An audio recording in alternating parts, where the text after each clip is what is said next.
Hey everyone, we're live. This is Wally with Supreme Gecko, and this is a special show. We've had some opportunities recently to have some amazing guests from geckos to isopods.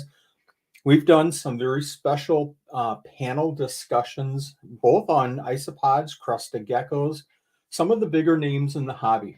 I've been promoting this show for the last few days, and we had a very special friend on last Thursday, Jim Soflu. And I've known Jim for probably 20 years, so it was a very comfortable interview.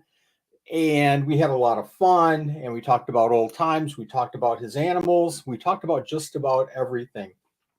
But I mentioned that for this week, we had Ron St Pierre on, and Jim almost like dropped his jaw. And if you've seen the little shorts that I've done, the little 1 minute segments, Jim said, I'm in the big leagues now getting Ron.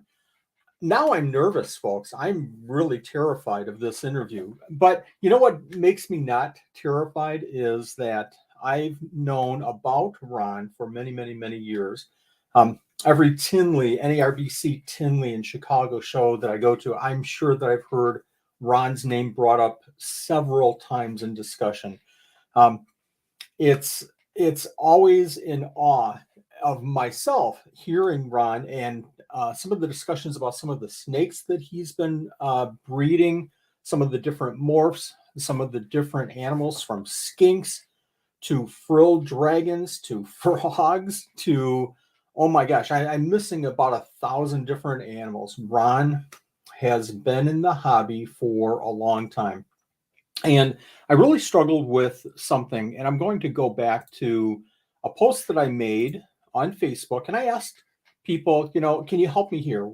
Can you share something about Ron? Because again, I've said this before, I know geckos, but I don't know some of the animals that Ron has kind of spearheaded efforts in breeding in the United States. So here are some of the posts that came over when I asked people, can you tell me something about Ron? Listen to this, folks.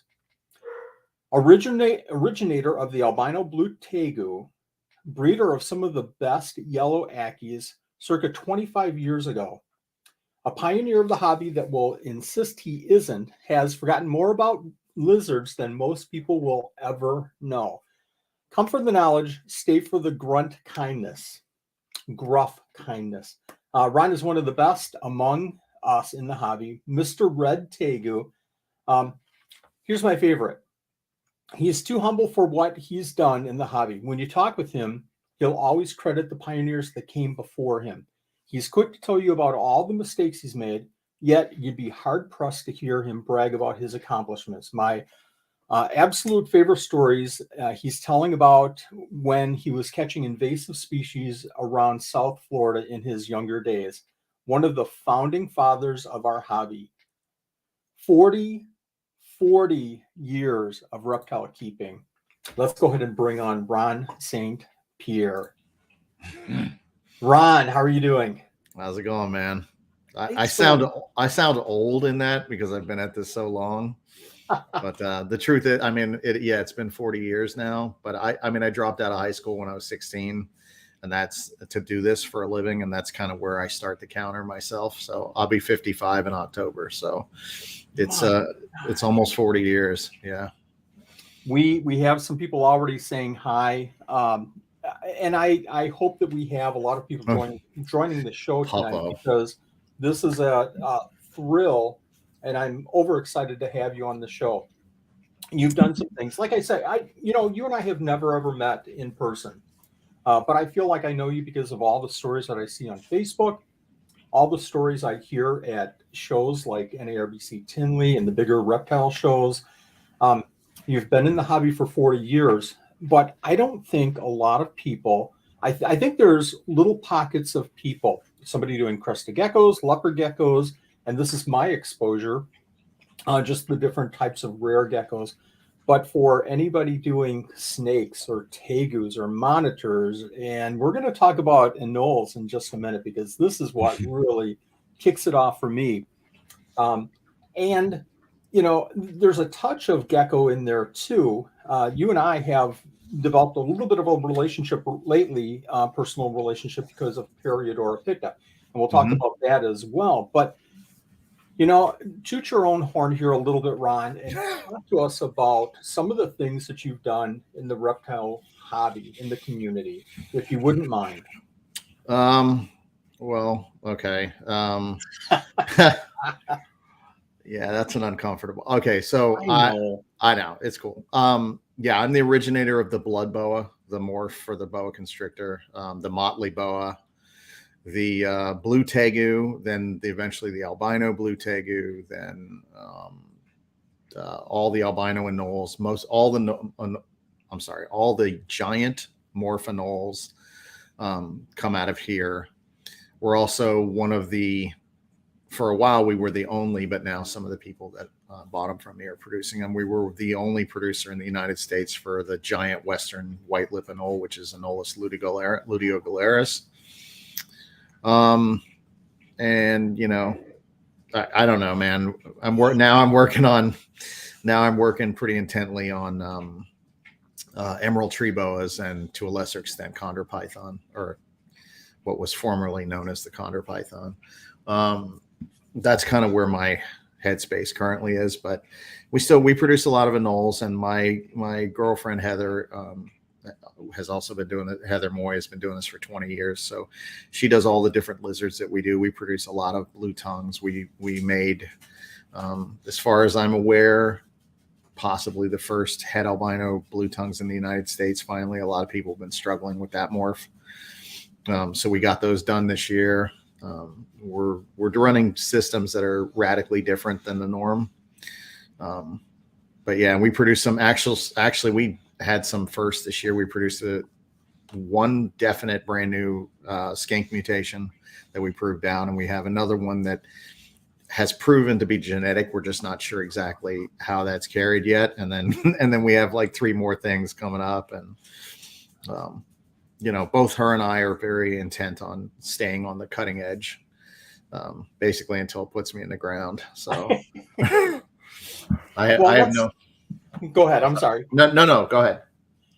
Let's take a step back, and we're going to talk about some of these animals that you're producing in just a second. And luckily for me, you know, again, I don't know other animals other than geckos. I know a little bit, but I've got a lot of pictures that I'm going to show everybody, and we're going to talk about some of these animals in just a second. But kind of walk us all the way back and give us the, you know, obligatory, how did this all start, and why reptiles and not baseball cards and beer cans? Well, for me, so I grew up in Miami, and my backyard, you know, we had tons of little lizards, and I spent as far back as, I mean, even before I can remember, my parents said, you know, I was always outside hanging out by the trash cans, catching the lizards that were there to eat the flies that would come from for the garbage and stuff like that.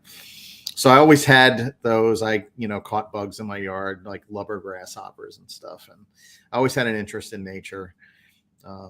But reptiles in particular were always my thing. And I mean, it just never stopped. And eventually, when I was about 15 or 16, I realized I can catch all these invasive lizards around Miami, these different anole species, and sell them to these wholesalers and trade them. You know, basically what I was doing was trading them to importers for stuff that I wanted. So like, I clearly remember trading night anoles that I caught for my first red tegus, the original blood boas I got that way, the motley boa. Wow. Everything. I mean, I just, you know, that was how I basically, yeah, that really was it. I would go out, ride around on my bike in my neighborhood, catch everything that I could. And then, you know, I would go to these I lived around 4 different importers that were within a 15-minute trek from me. So I had access to all these different animals. So that really was how it got started. So, and then it just took off. You're collecting all of these animals. As a kid, it's like, okay, I collected all these animals, and let me take them to somebody that wants to buy them. Hey, do you want to buy some animals? Sure, we'll buy them. And now you've got the money in hand. Was it like a life-changing experience? Oh man, I can do this and make some real money. And did you progress through that process and kind of go through the whole business aspect of the reptile trade, even as a Yeah. young kid like that? Yeah. I mean, by this point, by the time I was about 25, I had a hand in almost every corner of the business, whether I've done a little importing. I was flipping chili shipments, which at the time, I don't know if you remember all those crazy lizards that used to come out of there, but there was a lot of cool stuff. I wish that stuff was still available today, but and I was bringing in some Madagascar and some Suriname, and I had tons of different Paradura that came in back then, and then and because of my interest in this, I was able to meet a lot of very serious hobbyists early on, so I had developed a pretty good network by the time I was in my early 20s. So, I would get these shipments in, and then I would take all the cool stuff out that everybody wanted. Like, if you were looking for a Bastardi or whatever, then I would make sure they went to you and everybody kind of like that. And then all the other stuff that was just kind of pet grade, then I would just sell to other jobbers that would then, distribute them to pet stores. So I did a little bit of that. I did a lot of collecting. Like I said, for a long time, I was probably the largest supplier of night anoles and Christatellis anoles to the pet trade. And I was doing that by myself, essentially, with my now ex-wife. And this is going back to your much younger days, right? Yeah, I was like 16 to 20. Let me see. Hurricane Andrew was 1992. So I was 24 when Hurricane Andrew put an end to my collecting career for a while. When Andrew came through, did you have, I don't know if I want to say facility, but were you set up to house a lot of animals? And did Andrew come through and desiccate your setup just like everybody else's? No, fortunately, I mean, at the time I was fully wholesaling and stuff, but at the time I lived about 6 miles outside of the worst hit area. What happened was, though, most of my best collecting spots were inside the worst hit area, and Hurricane Andrew turned Miami into an apocalyptic zone for years. Yeah. So it essentially put an end to my ability to make a living collecting. And I had, at that point, that was the catalyst that sent me into hardcore breeding, because at that point it was like, you better find something else, or you got to go get some kind of a grunt job somewhere. I would have been at Home Depot. So that, and I don't like working for other people. So there was just no way that was going to happen. I was way too pig-headed and stubborn for that. So I was like, okay, well, the early 90s was really when the whole, captive bred thing started to take off, and people were making a lot of headway with different species. So that really springboarded it. And then probably, and in relation to this podcast in particular, which is a story I don't tell a lot, probably one of the biggest things that pushed me forward with regards to breeding animals was the original Murphy patternless geckos for leopard geckos. Really? Yeah. The founder, originator, I honestly, it sucks I can't remember who he was, but he sold some animals to Strictly Reptiles, which was one of the places that I supplied.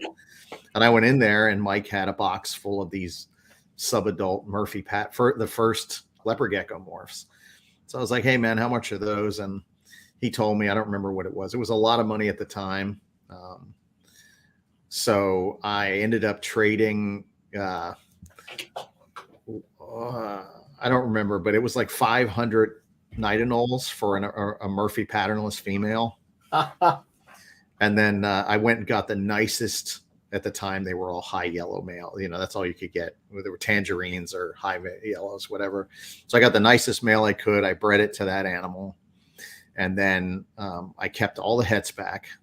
Yep. So the next year, I bred all the hets together and produced a bunch of Murphy patternless.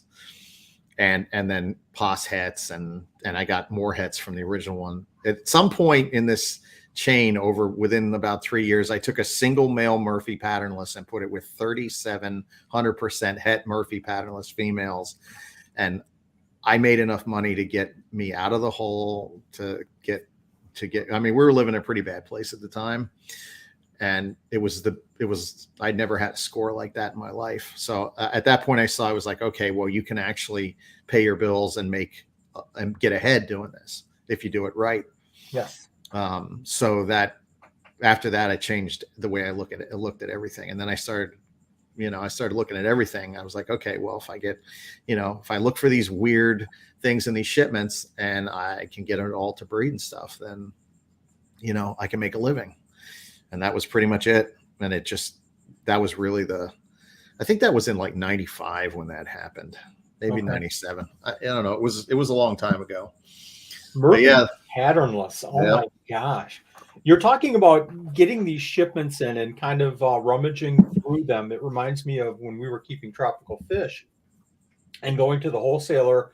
Okay, we know that the shipments come in on a Tuesday afternoon, so I'll make sure that I get to the wholesaler later Tuesday afternoon before they go out to all the stores around the area, and I'm going to pick through the ones that finding something different. Oh, that doesn't quite look like the epistogrammas that I'm used to.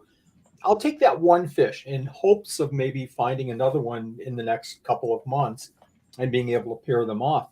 I can't imagine at that time, the 90s, having the ability to see these animals coming in first shot, especially, for me, obviously, the Paraduras. I just can't imagine, going through picta after picta after picta after picta, and then seeing a bastardi or a gracilis or something just kind of weird like that. It's like, oh, there we go. That's what I've been looking for. And I would do that multiple times a week because I lived by 4 or 5 major wholesalers, importers. So, and I made sure that I kept them supplied with every freaking invasive anole they needed so that they would call me. I took care of them, and in return, they took care of me. So I got to unpack a lot of those shipments and go through them. I was buying fancy ball pythons for $9 and then reselling them for $2,000 a pop in like the mid 90s. I didn't care about those. So in retrospect, I really dropped the ball on that one. But, some of the guys that I sold those things to, some of those things turned out to be, big deal genetic mutations for ball pythons. But it let me go through boa constrictors that I really did care about, and tegus and, all kinds of stuff. I mean, I honestly, dude, I've forgotten most of this stuff. And it just, every once in a while, someone else will bring it up. They're like, hey, you remember that time you sold me that albino king rat? And I was like, no, but no. Okay. Yeah. I had one of the first albino sand boas. So lots of cool stuff, man. But stuff like that's going to happen, though. You're going to go through, especially with the number of animals that you're working with, that over the years especially, and you're going to go through that. And it sounds like, Ron, you have phases. And correct me if I'm wrong, I might be speaking out of turn, but it sounds like you have phases like a lot of us do. I have phases. I went through a micro gecko. I wanted all the little teeny tiny Lygodactylus and stuff like that I could find. I've had the electric blues. I'm done with them. And as soon as I turn over my collection to somebody, the market goes crazy. But that's how it is. But I'll go through my phases as well. But you're going through phases like monitors and tegus and snakes and just, like that. That's just unfathomable to me. And thanks for joining us, Nanette. Yep. Ron, this is my wife, Nanette. Hi. Nanette, how's it going? It's going good. How are you? Pretty good. Good. I have what I refer to as a 10-year cycle on certain things. So, I mean, for me, my primary interests have always been monitors, tegus, and boas and pythons. Those are the 4 things that just have always been with me in some regard. But I'm also somebody that looks for where there's holes in the market where nobody's doing something. And then I'll I'll go out and do that. If nobody else is going to do this, I'll do it. And so it's given me, I really feel like my biggest strength in this is the fact that I have probably bred on some sort of commercial scale well over 100 species, and that ranges from water turtles to tree frogs to lots of lizards and snakes, because my interests were so broad, and because, you know, every time I did this, I learned something that was applicable to the stuff that I really cared about. And honestly, the reason that I'm finally onto this emerald and chondra thing, I have always planned to eventually be a very large arboreal snake breeder. When I say very large, I'm talking about large scale hobbyist size, you know, 100 pairs, you know. It's not, anyway, it was always my thing, right? I wanted to do something with them and do them on a scale and on a quality that has not currently been done, as far as I can tell. So I wanted to take it to another level, but I just didn't have the information available to do it. But then 10 years ago, I started on that giant anole project, which was basically me seeing a hole in the market and saying, okay, well, if nobody else is going to do these things are pretty cool. They have all the attributes of geckos, and that will make them good for, you know, the captive, for the average hobbyist. Anyway, they're not terribly difficult, and they're cool, and they have a lot of different, some really amazing subspecies and species and morph variants. So I was like, all right, I'll go do this. Well, about a year into it, I realized, holy crap, these things have all the same problems that are reported over and over again with the arboreal snakes. Really? Yeah. But it's different because it's on a much faster time scale, because anoles, you know, when they're born and they breed at 9 months old, 10 months old. So it's so sped up that you can make advances in that much quicker, because you can see the results of what you know, if I test something out, I can see the results much quicker than you would see in a snake that's operating on a much slower time schedule. Yeah. So I started going through it, and then like I said, about a year or two in, when I realized that, I was like, you know what? If I ever defeat these things and have them completely perfectly running, and I defeat all the issues with them to my satisfaction, at that point, I'm going to do a 180 and go after these boas. Okay. And then 6 months ago, at a Culver's restaurant with Casey Cannon, an up and coming, he's a breeder, but he's also, I think, going to be a herpetologist. Anyway, him and I were sitting at a Culver's here. He came by to see some stuff, and we were eating burgers, and it just clicked him. I just finally, there was a problem with it that I could never rectify. Like, I had all the other things fixed, but I couldn't work it out in my head why these snakes will readily drink from water bowls. So why is there still a hydration problem with them? And so then it just clicked. It was like, oh, it's because we're not triggering them to drink. And so as soon as I did that, I mean, if you think about it, all reptiles are ectotherms. And I figured this out a long time ago. So if you get slugs regularly, right, or anything out of anything you're working on, from what I can tell from all the stuff that I've worked on, 9 times out of 10, that's linked directly to to dehydration, mild dehydration, whether it's in the male, the female, or both. So I would always find different. I would look at the species I was working on and say, okay, how's this thing actually getting water? Not the herper mythology of how it's getting water, but how does it actually get water? Which we have a lot of, you know, this. Everything is like that, though. There's all these, you know, one guy says something and then another guy parrots it, and it just goes on. And depending on who says it, people put a lot of weight, too much weight into something. So let me tell you right now, kiddies, even though it's coming out of my mouth, don't put that much weight in it. You shouldn't put this much weight into any other person's words. We're all the same. We're just monkeys looking for shiny rocks. And I'm going to jump in, Ron, and absolutely emphasize that. And I think I say this on every show. So viewers, I apologize if you've heard this 1,000 times, but Ron said that, and I say it too. You know, this works for me in my house, in my environment, in my humidity, in my temperatures, in my going downstairs 4 times a day and checking eggs because I'm that impatient. It works for me. But listen to what I have to say, and hold it, and then listen to Dave, and then listen to Susie, and then combine it and make sure that it works for you, and also have you know what happens in nature. So, but I'll throw in there again, Ron is somebody that's worked on lots of animals, so it's not just this closed loop here of I've worked with emerald tree boas, he's applied this knowledge and taken part from a lot of different animals' knowledge and combined it to then put it into practice. So while Ron says don't just listen to me and say this is God speaking, I will say, if you're working with some of these animals, this should be maybe one of your first sources of information, and then go out and find a couple of other local people and talk to them too. Sorry. No, for Long sure. rant, but Totally agree, man. That's I mean, when I put out stuff, what I would hope is that people will take what I say, and then not allow it to become a belief, but just take it as information, hold on to it, and say, okay, well, this is this information. Let me run it through my own prism, because I want them to make. I mean, obviously, I don't know everything. So if somebody comes up with more advances, I want to know about that, because then I'll take that and use it myself.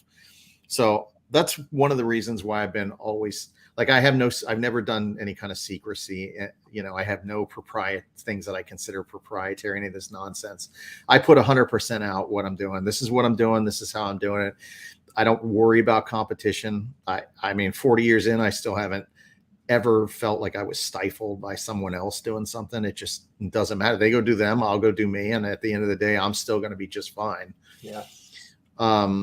So yeah. So with the emeralds, what I was saying about that though, is that so if you think about it, reptiles are ectotherms, and they're completely dependent on external cues to tell them what to do with their life activities.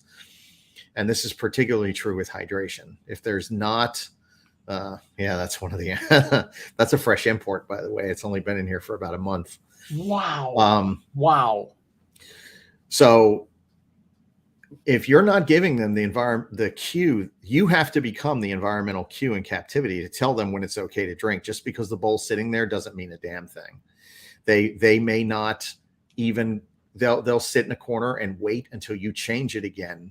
And then all of a sudden it's either the smell of fresh water, whether it's the action of you going in there, removing the bowl, but it has to have a trigger like that to tell them, hey, it's okay for me to expend the energy that I've saved up here and go to that bowl and drink, or to go, and sit underneath that mister. And we're failing across the board with all species of reptiles.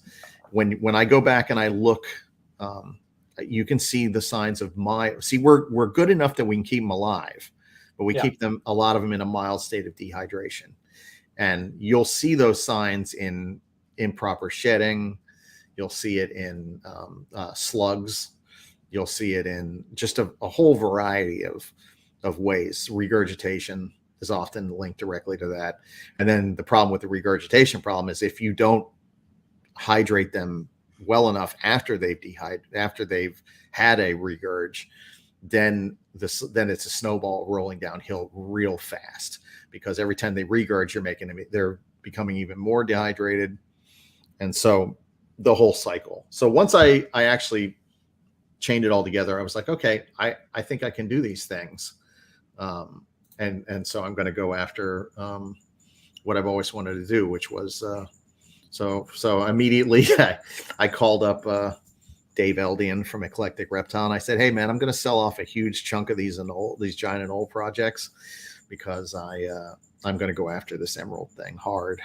So he got a U-Haul and drove down from Texas, and we loaded an entire U-Haul with one of the largest collections of equestrian morphs in the world, if not the largest. And are you talking recently with the anoles? Yeah, like 6 months ago. I mean, we still do the blue beauty anoles, the giant blue beauty anole, the Paroedura, and we do the ludogalaris, which are the ones that I'm kind of keeping in captivity in the US. Okay. Not so much with the Paroedura. There's plenty of people doing that, but with ludogalaris, until all these people that have bought them from me get them online and working. But yeah, I mean, eventually at some point, I will probably completely retire from anoles once I have enough tree boas and they're producing, as long as what I'm doing works the way I think it's going to work. And right now, yeah, it's one of those days. I've been coughing all day too. Allergies. Yeah, it's bad right now. I already have collected a bunch of potential emerald tree boa morphs, and one of them is, I'm almost sure, is genetic, and it's, people have gone crazy over it. It's called a pixel. I've been calling it the notochondro. Sorry. So that's really where our future for me. And then Heather is really intent on the skinks, and yeah, that's it. Is that it? Yeah, that's an emerald tree boa. That's not supposed to look like that. So, geez, look at that, folks. That's amazing. And then we've got a bunch of other really crazy ones. Yeah, that's how they're supposed to look. Check out the difference. So when I look at this, I see, kind of, it reminds me a lot of a chameleon. Just the different mixing of colors. Not exactly the colors of any of the regular chameleons, but just how the colors mix. Yeah, that's another special one. We're not sure what that is. That it was sold to me as a patternless in Suriname, but it may actually be another something else. We don't know yet. It's probably just a patternless. It's just that one is really, really good. Is this an adult? No, that's a baby. I wish that was an adult. And if I find one that holds that, well, then I'll never have to worry about a paycheck again. But done deal. Yeah, that's the same animal. Okay, but still, that's a beautiful animal. It's crazy. Yeah, and we're keeping them exactly like lizards. They're outdoors. They bask every day. It's completely different than what everybody does. What this standard practices. I took a hammer to it and changed all the parameters. So then it's. Tell us. I'm sorry. Go ahead. No. Go. To get a little bit of a perspective, I have enclosures downstairs in my basement, and I'm keeping geckos in these little boxes and everything. But tell people a little bit about your current facility. Tell us a little bit about the enclosures. I want to talk about your new crested gecko room in just a second. And I want to talk a little bit about your anole enclosures inside, but also let everybody know what you're doing with your outdoor enclosures as well, if you don't mind. Yeah, no, for sure. So currently our adult breeder anoles are housed in 8 by 8 foot tall, 8 foot long, 4 foot wide enclosures that have lots of plants, large branches. Yeah, that's Paroedura locked up. So that's a tiny little piece of these massive enclosures, and each one of those enclosures has 1 male and 4 female giant anoles. Wow. Then they also have 1 pair of the twig anoles, which are Anoles barbatus. They kind of live in the center, about 4 feet off the ground. And then on the floors, we have pairs of various blue-tongued skink morphs. So since they all eat so the giant anoles are primarily frugivorous. They mostly eat fruit, which is something that I didn't understand in the beginning. But now that I've really gotten to dig in with them, they're basically fruit eaters. They eat some insect matter and other things, but primarily they eat fruit. So, that's my 2015 arboreal prototype. Where does he live? In Florida. Yep. So I know that this is old, and I know that you've redone this, but just to kind of give people an example of some of the enclosures that you're running, these are typical anole enclosures. Yeah, that was so those are 5 foot by 3 foot by like 22 inches deep, and then each one of those housed a pair of giant anoles. That was a prototype. It was kind of a fail. It's basically, those are aquaculture tubs that I ripped the bottoms out of and turned them up straight up in the air. Okay. And then and then I eventually, so those were initially designed for bearded dragons to be laying down. And then I had sold a lot of the bearded dragons off, and I had all these aquaculture tubs. So I was like, I wonder if I can upend these things and turn it into an arboreal setup. And it did work, but it didn't allow, because the top is solid, it didn't allow natural dew to settle, which is one of the primary the hydration methods of anoles. So I didn't like that. there was a few problems with it. The new systems all have sprinklers and that I can turn on and simulate, rain events, and but they're all open top and very large, so that they take advantage of the dew cycle and stuff. So you have misters. So you have these enclosures. You have the misters. The misters are going off once a day. I do it all manually, and it depends on our weather here. If it rains naturally here, I live in Central Florida, we get some pretty serious rain, but we also go through sometimes some pretty long dry cycles. So this allows me to keep tropical species outside, because I can simulate a rainstorm whenever I want for however long I want. And what we have is 4 full sprinkler heads suspended 10 feet in the air in 2 rows over a 1,500 square foot pad that I have. And so the anoles were in roll in, roll out, like the snakes are currently. So I have a 1,500 square foot building with a 1,500 square foot concrete slab in front of it. And then we went and bought all these old Home Depot carts, the big heavy duty ones. We found like orange carts. Yes. Okay. We found a guy selling them on eBay that had a warehouse full of them. So we went and we got a U-Haul, and we bought they were cheap. They were like $100 each. These things are like $1,000, $1,500 brand new, but they were rusty and well used. But we bought all the ones that he had at the moment. And then we found out he has like hundreds more. So we're probably going to go get more. But then we started building the anole, the indoor outdoor system, which now again is the snakes, but it's all built to fit on these racks. So I can just slide them in and out of the building as I need to. If the weather's really bad, if it's going to be cold, I can slide them into the building and fire up the heaters in there and keep them warm.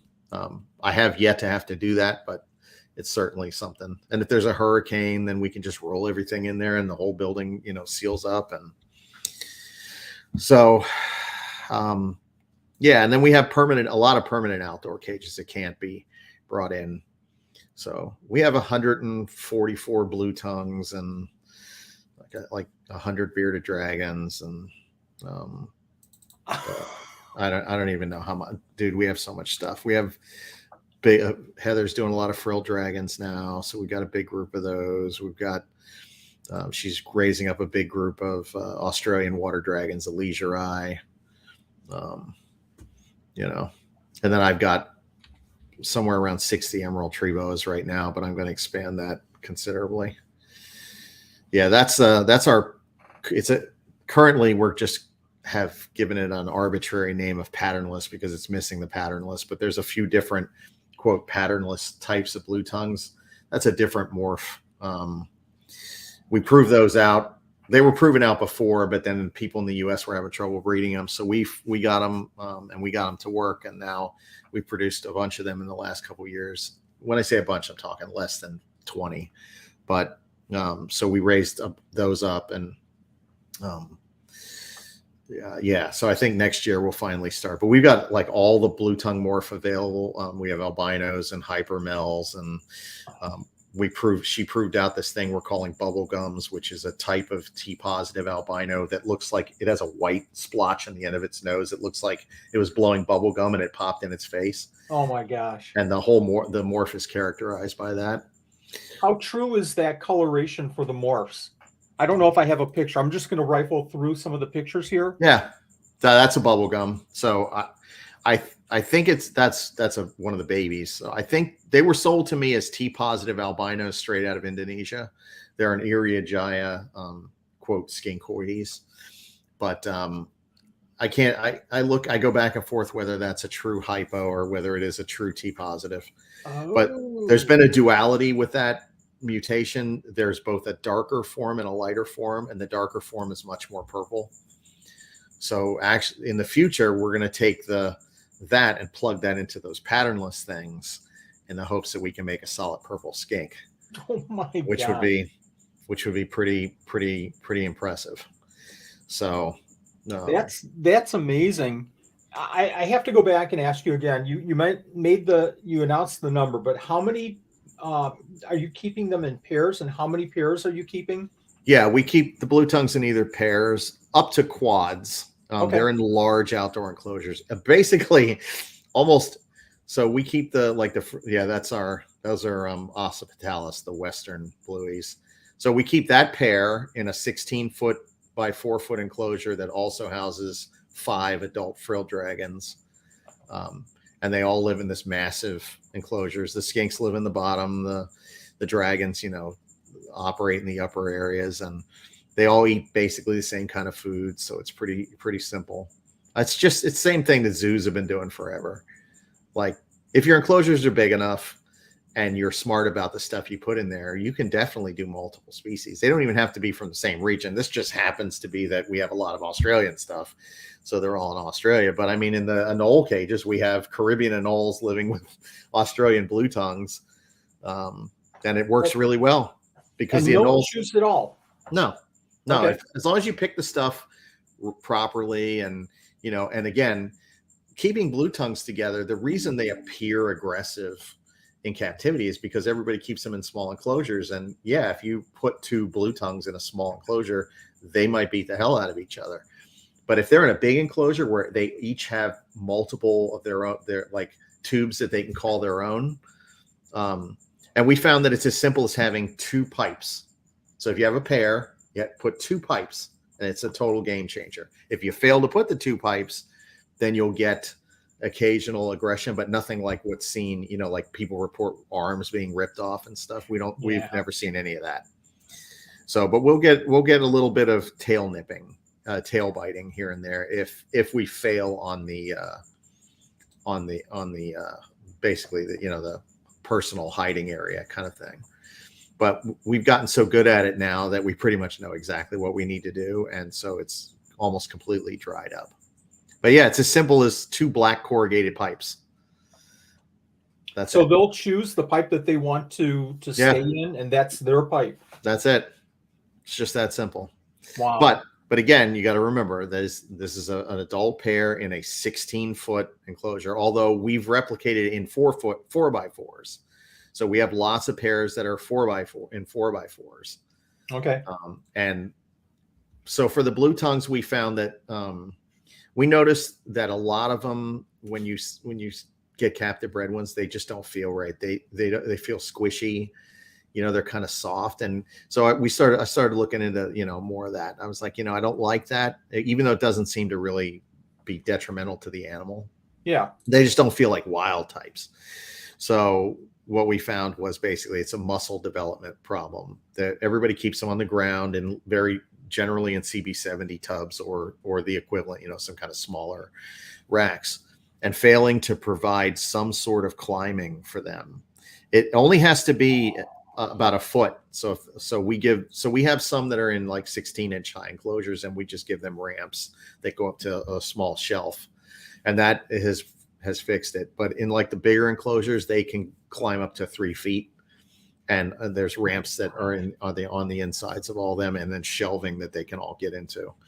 So, and that's made a huge difference. I mean, people that have come over here that are blue tongue people, and they've reached in and grabbed one of they're like, man, that's I can't. That's some meat there. Yeah, they can fight back, and they pull out of your hand, and they're really, really muscular. So, and they're hard. Like I've bought some captive bred ones that I got in, I picked them up, and they were really soft, and I was like, that's. I mean, they were beautiful animals, so there's nothing really wrong with them, but they were soft. But you go out in the yard here and you pull some out of the enclosures, and you'd be surprised they're solid. So that's just little. I don't think it's that important, but it's just important to us. Well, but I think that the community, the hobby, is moving more and more to keeping our animals better. I'm going to repeat myself a little bit here. I kept tropical fish for many, many years, way back, 25, 30 years ago. And everything, you'd grab a book, and if it was a German book on dwarf cichlids, it was German, and they had one tank and one pair, but the tank was, like 4 feet long. Yeah. And here in America, US, we're keeping our 4-inch apistos in a 10-gallon tank, and that's big enough. And So sure, it's big enough, but I mean, to get the full benefit of their behaviors, the bigger you go, like you're saying, you're going to see more of that behavior, and you can do more things with that enclosure. Yeah, I mean, honestly, um, I've always operated outside of that, only for not for any real reason. I'm not going to go on there and say, oh, it's a you know a high horse thing or whatever. I live in Florida, so I'm fortunate enough to be able to put stuff outside, but I also like to actually see the stuff. So that's why the rack thing never worked for me, because they're just opaque racks and I can't see them. If I walk in a room and I have to open the thing to see them, because when you go and you open the rack, it kind of disturbs them, and then you're not actually getting to see what they do when they're not being interacted with, how they're just being. So I always liked that. And in my old house in Miami, I lived in this tiny little house that I converted the entire backyard into. It just had little walkways in between all these big enclosures. And I used to climb up on my roof and just sit up there and look down on all the stuff and watch them doing it. Yeah, it was like having a guard tower, where you could just sit up there. And so I used to spend a lot of time doing that. That was back when I was doing like croc monitors and lots of tegus and stuff. And I learned a lot sitting up there watching what they do when they don't think when I'm not like right on top of them, because I was all the way on the top of the roof and they weren't paying any attention to me. So they were just doing their thing. And I used to do that a lot. So I've continued. And then when Heather and I got together, she had always been an indoor keeper, working in like these sliding, these kind of sliding cage things. And I was like, we could do all this stuff outside, and I've been doing it. I've already worked out the bearded dragon thing like 20 years ago, how to do them outside in Florida. So I'm like, I've got it. So she was a little apprehensive about it, but after a couple of months of her being able to go out there and sit inside an enclosure with them and have them jump on her and feed them it totally, now she's all about that. She was just, it was kind of funny actually. She was like she's like, this is the best thing, But see, the thing is that when so in the US, as far as being competitive, we have a very production mindset, right? So if you're working inside and all your competition are using these small racks, you better use those racks or you might get wrecked, right? I mean, it's definitely a thing. It is a thing. However, it can absolutely be circumvented by being just very efficient. Like you can go bigger enclosures. You just got to make sure that your animals are absolutely burning 100%. Everything is perfect and you're on top of it and on the ball so that what you do have does produce what you want, what you expect out of it. If you're a breeder, I mean, obviously, right. If you're a hobbyist, you don't need to even be concerned with this nonsense. But and I think I've proven for the last 40 years that absolutely can be done. The efficiency thing is something that will keep me up at night. I mean, we try to burn here at least 80%. So if 80% of our breedable females are not producing, then it's not right. And then I'll continue to tweak the system until I figure out what's wrong and why. Because in the wild, as someone who's seen tons of shipments and collected stuff in the wild, I can tell you that when the breeding season is on, almost every female you catch is gravid, and they don't slug out. They lay fertile eggs. The slug thing is a total infertile eggs is a captive problem. It has nothing in the wild. It just doesn't happen. If it does, it's extremely rare. So you've brought up a couple of points about the whole slug thing and inefficient females, and kind of opened my mind and eyes a little bit with this. When somebody asked me a question, or if I actually went through this myself and started getting duds from some of my females, my first thought is diet. It has to be diet. And if it's not diet, then is it lighting? Am I not using the right UVB or something like that? I guess hydration would not have come up in my thought process. So and it is the problem. It is a problem. Yep. I've proven that to myself with it beyond a shadow of a doubt. And I can tell you why. Yeah. Particularly with the, I mean, I could use a whole bunch of different species, but I'll use the anoles as a primary example. Yes. So the giant anoles, one of the things that drove me crazy about them for quite a long time. So I have like 70 adult females, okay, that I'm maintaining. And the first round of eggs every year were all duds, almost 100%. Holy cow. Every year, the first egg that was laid by each female was bad. And I was like, this does not, what is going on here? Why does this keep happening? So it literally drove me crazy. I had lost sleep at night over this for years, and I would just constantly go back to the drawing board. Why is this happening? I changed different things. I thought food. I thought, oh, yeah, that's a male Paroedura. I just went over and over again all these different things. So eventually I started noticing that there were secondary problems that right around, so they would lay their first round of eggs usually early in March. Okay. And it's still kind of cold here in March or early March. Cold. So it's cold. Yeah. Well, okay. Cold for us. Okay. So it's snow on the ground. You still have a foot of snow on the ground. That's what not you guys living in the frozen tundra, but cold for us is 50 at night and 75 during the day. Oh, so, that does sound cold. Oh. So in March, it would still be 50s at night. And I was reluctant to water them because of this, because I didn't want to make it worse and get them sick. Oh. And eventually I was like, you know what? I wonder if that's what's going on here, is that I'm too scared to give them enough water at the first round of eggs, because the second clutches were always fertile. So I would, and it happened every year, and it was maddening.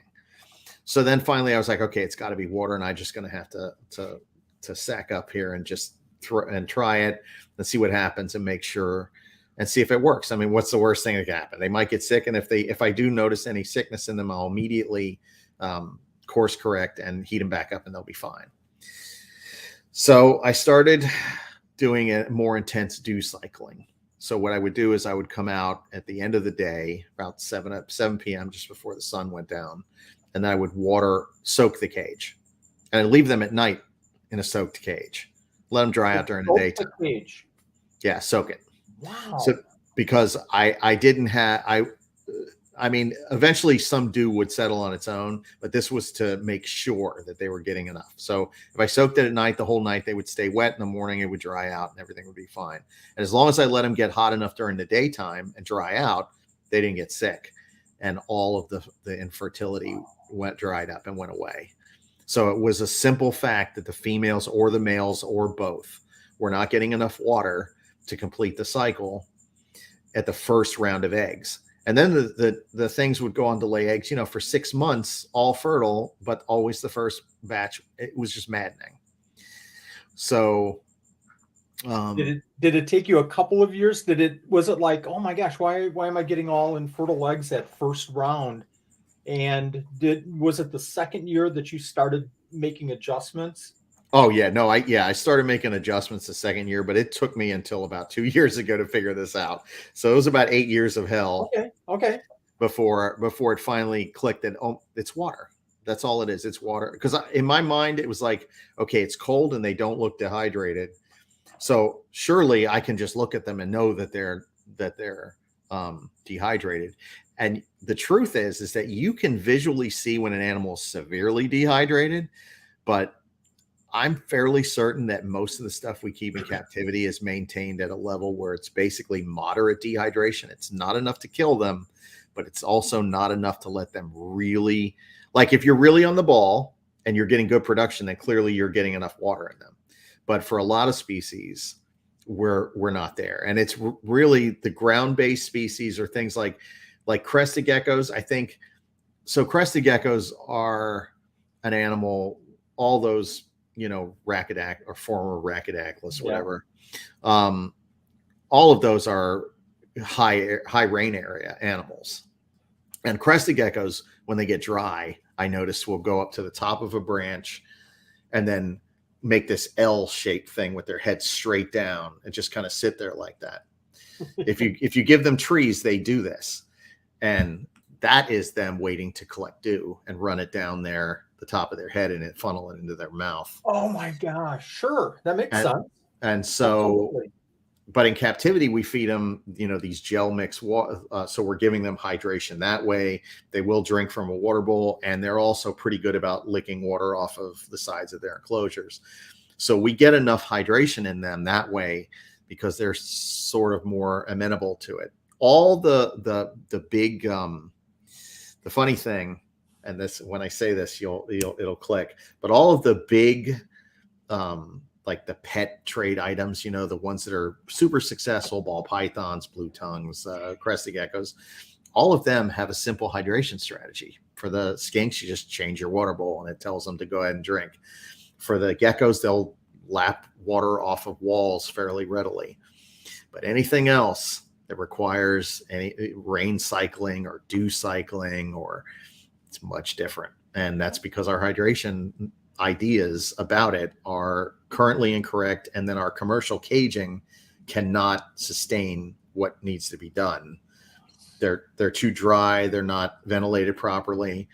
And then the whole thing with the hydration thing, particularly, is the ability to hydrate and then dry, and then hydrate and then dry. And if you don't do that, yes, then you have problems too. Yep. Yeah. So you have to be able. So for the emerald tree boas, all of their parameters are based around just desperately trying to keep them from dehydrating, because the enclosures they're using are not sufficient for what they need to actually do.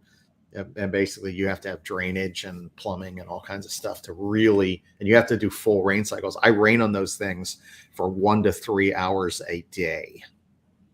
What? Yep. Wow. Oh my gosh.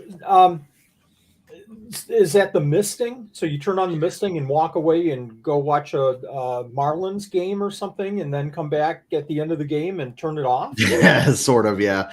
I mean, I have it random because I feel like very set parameters is detrimental to what you're trying to do. Nature is extremely chaotic. So I try to do everything. And this is not this is obviously not, this is a personal thing. So I practice a lot of like chaos stuff. Like I have friends like Jason Hood that will make fun of me because every time he has a problem, he asks me, I'm like, dude, you're not putting enough chaos in the mix. And so they're getting too complacent. Because chaos does a lot of things. And one of the things that it does do is it spurs on breeding, because it says if you're maintaining certain species of animals too comfortably, they've got no reason to reproduce. Why bother? Why waste the energy? But, if you're on a cycle, that's why food cycling works so well with a lot of snake species, is because that is the feast or famine.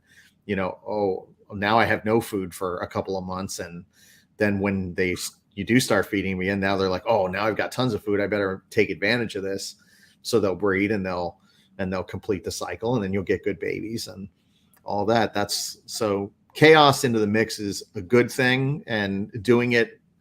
And then also forcing my lazy ass to go out and check the enclosures all the time means that I catch stuff that could be a problem. So if I'm always, honestly, if it were up to me, I would sit in here and play World of Warcraft all day for most of the winter and not go out and check anything.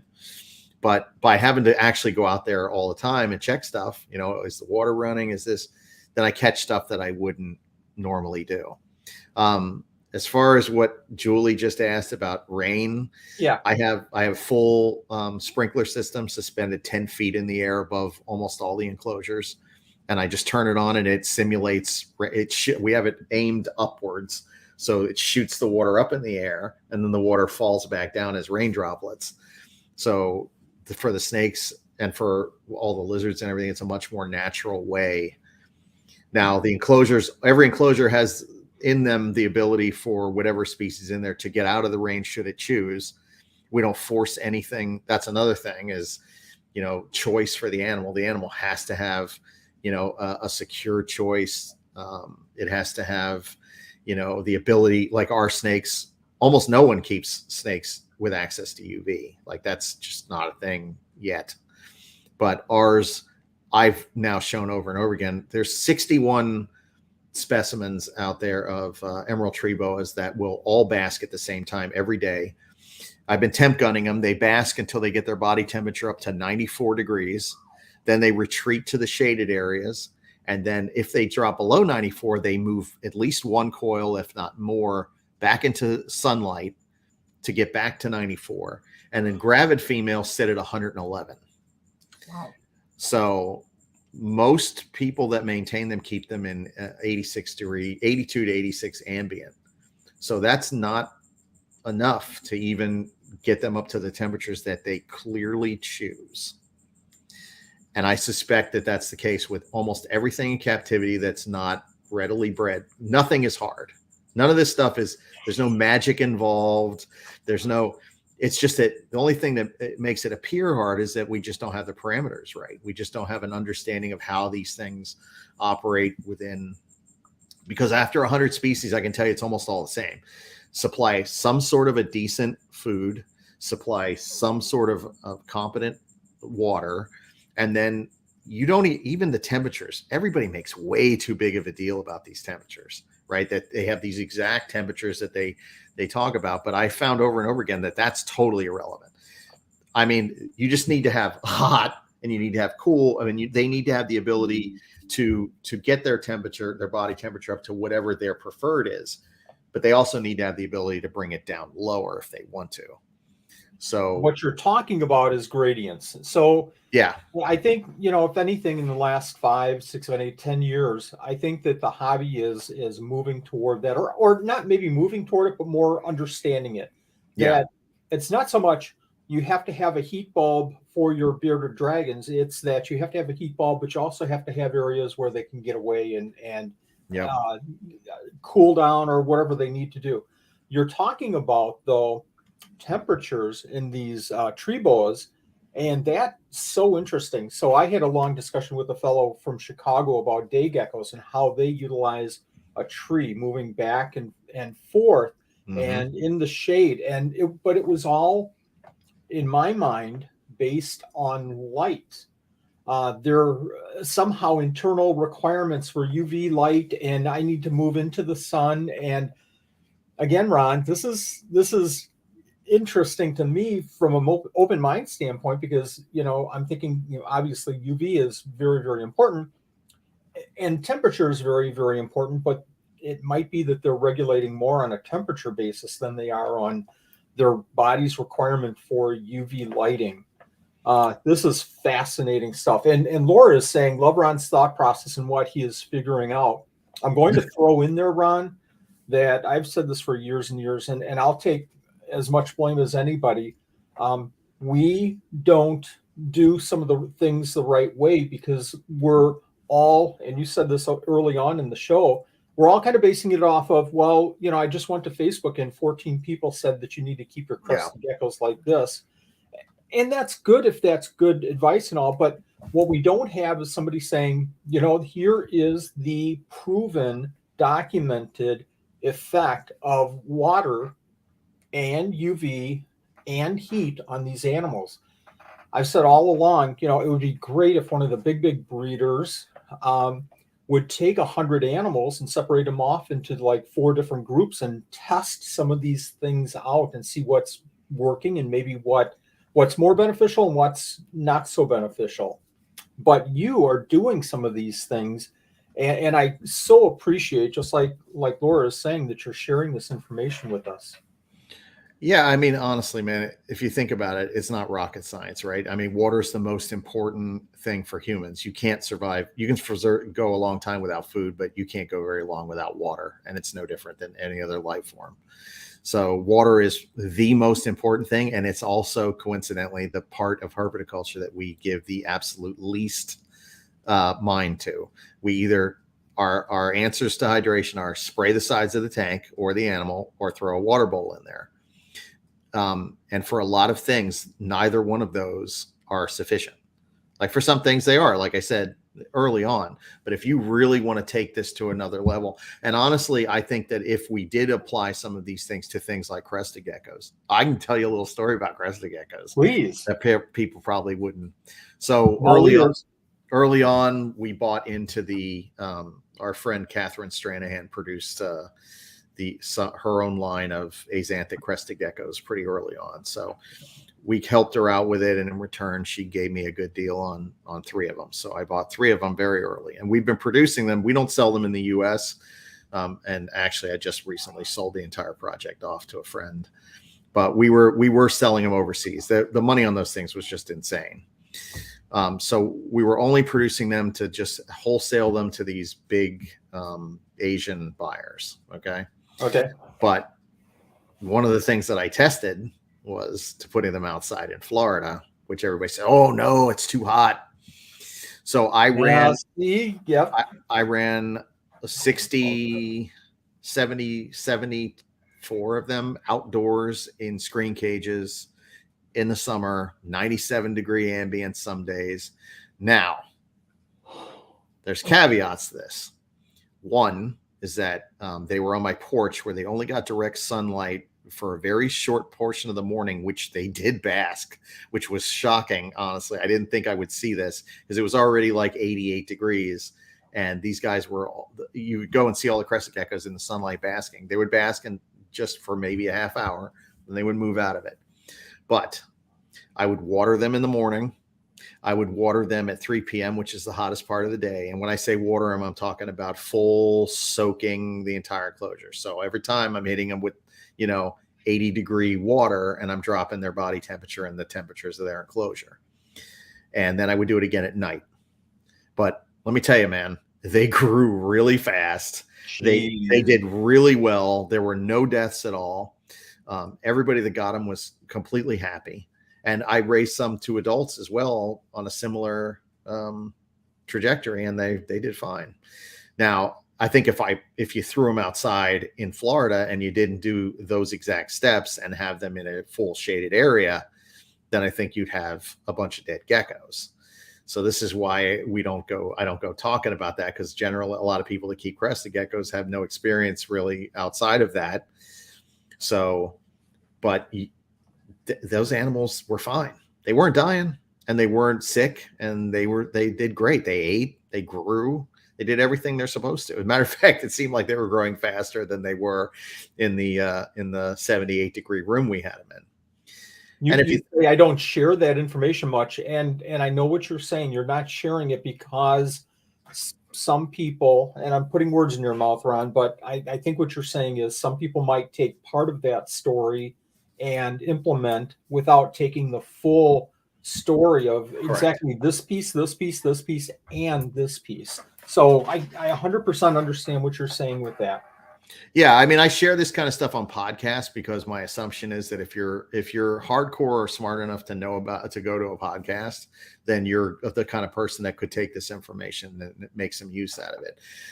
The general public on Facebook or whatever, no, I'm not putting myself through that.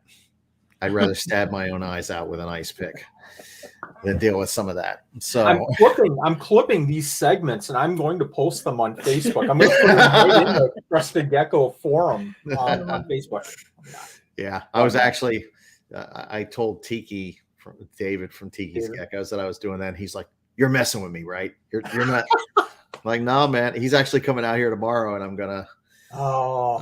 But they're all gone. Like I said, I sold the. Heather and I, that wasn't something we ever really wanted to do. We were kind of doing that as little side project that ended up getting way bigger than we thought it was going to be. And, when the Asian buyers were buying them up, that was unreal. I've never, honestly, man, 40 years, I've never made that kind of money and off of something like that. That was just crazy.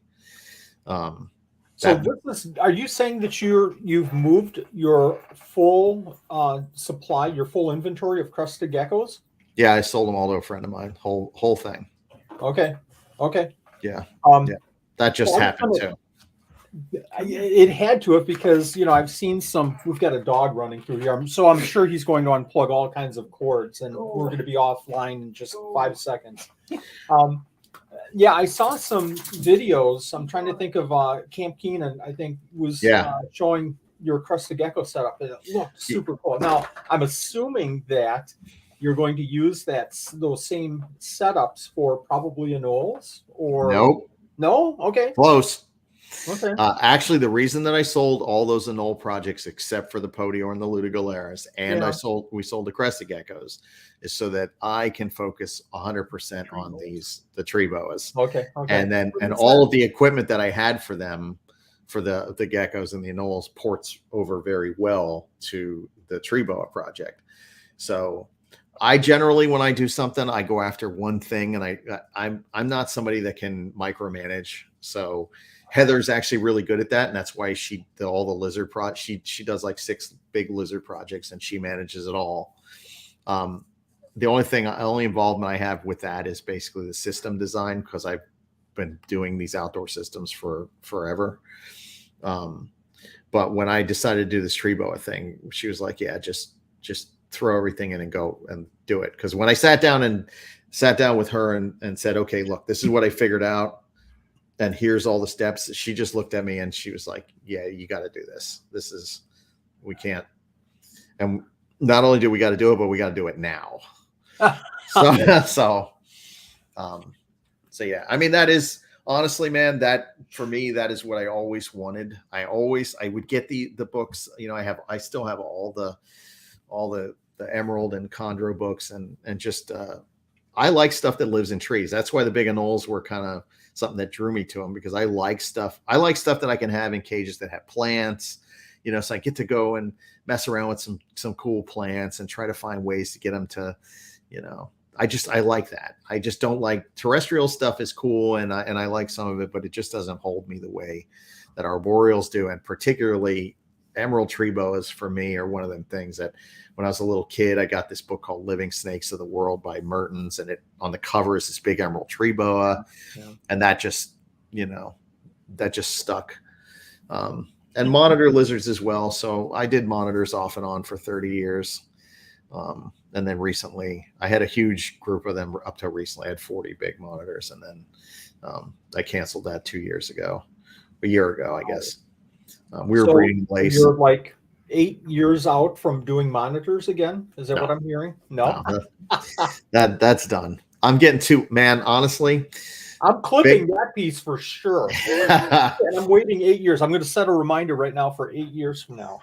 Big monitors dig big holes to lay big clutches of eggs deep in the ground. And when you're 55 years old, being down on your knees in 100-degree heat, trying to dig them out of a burrow kind of sucks.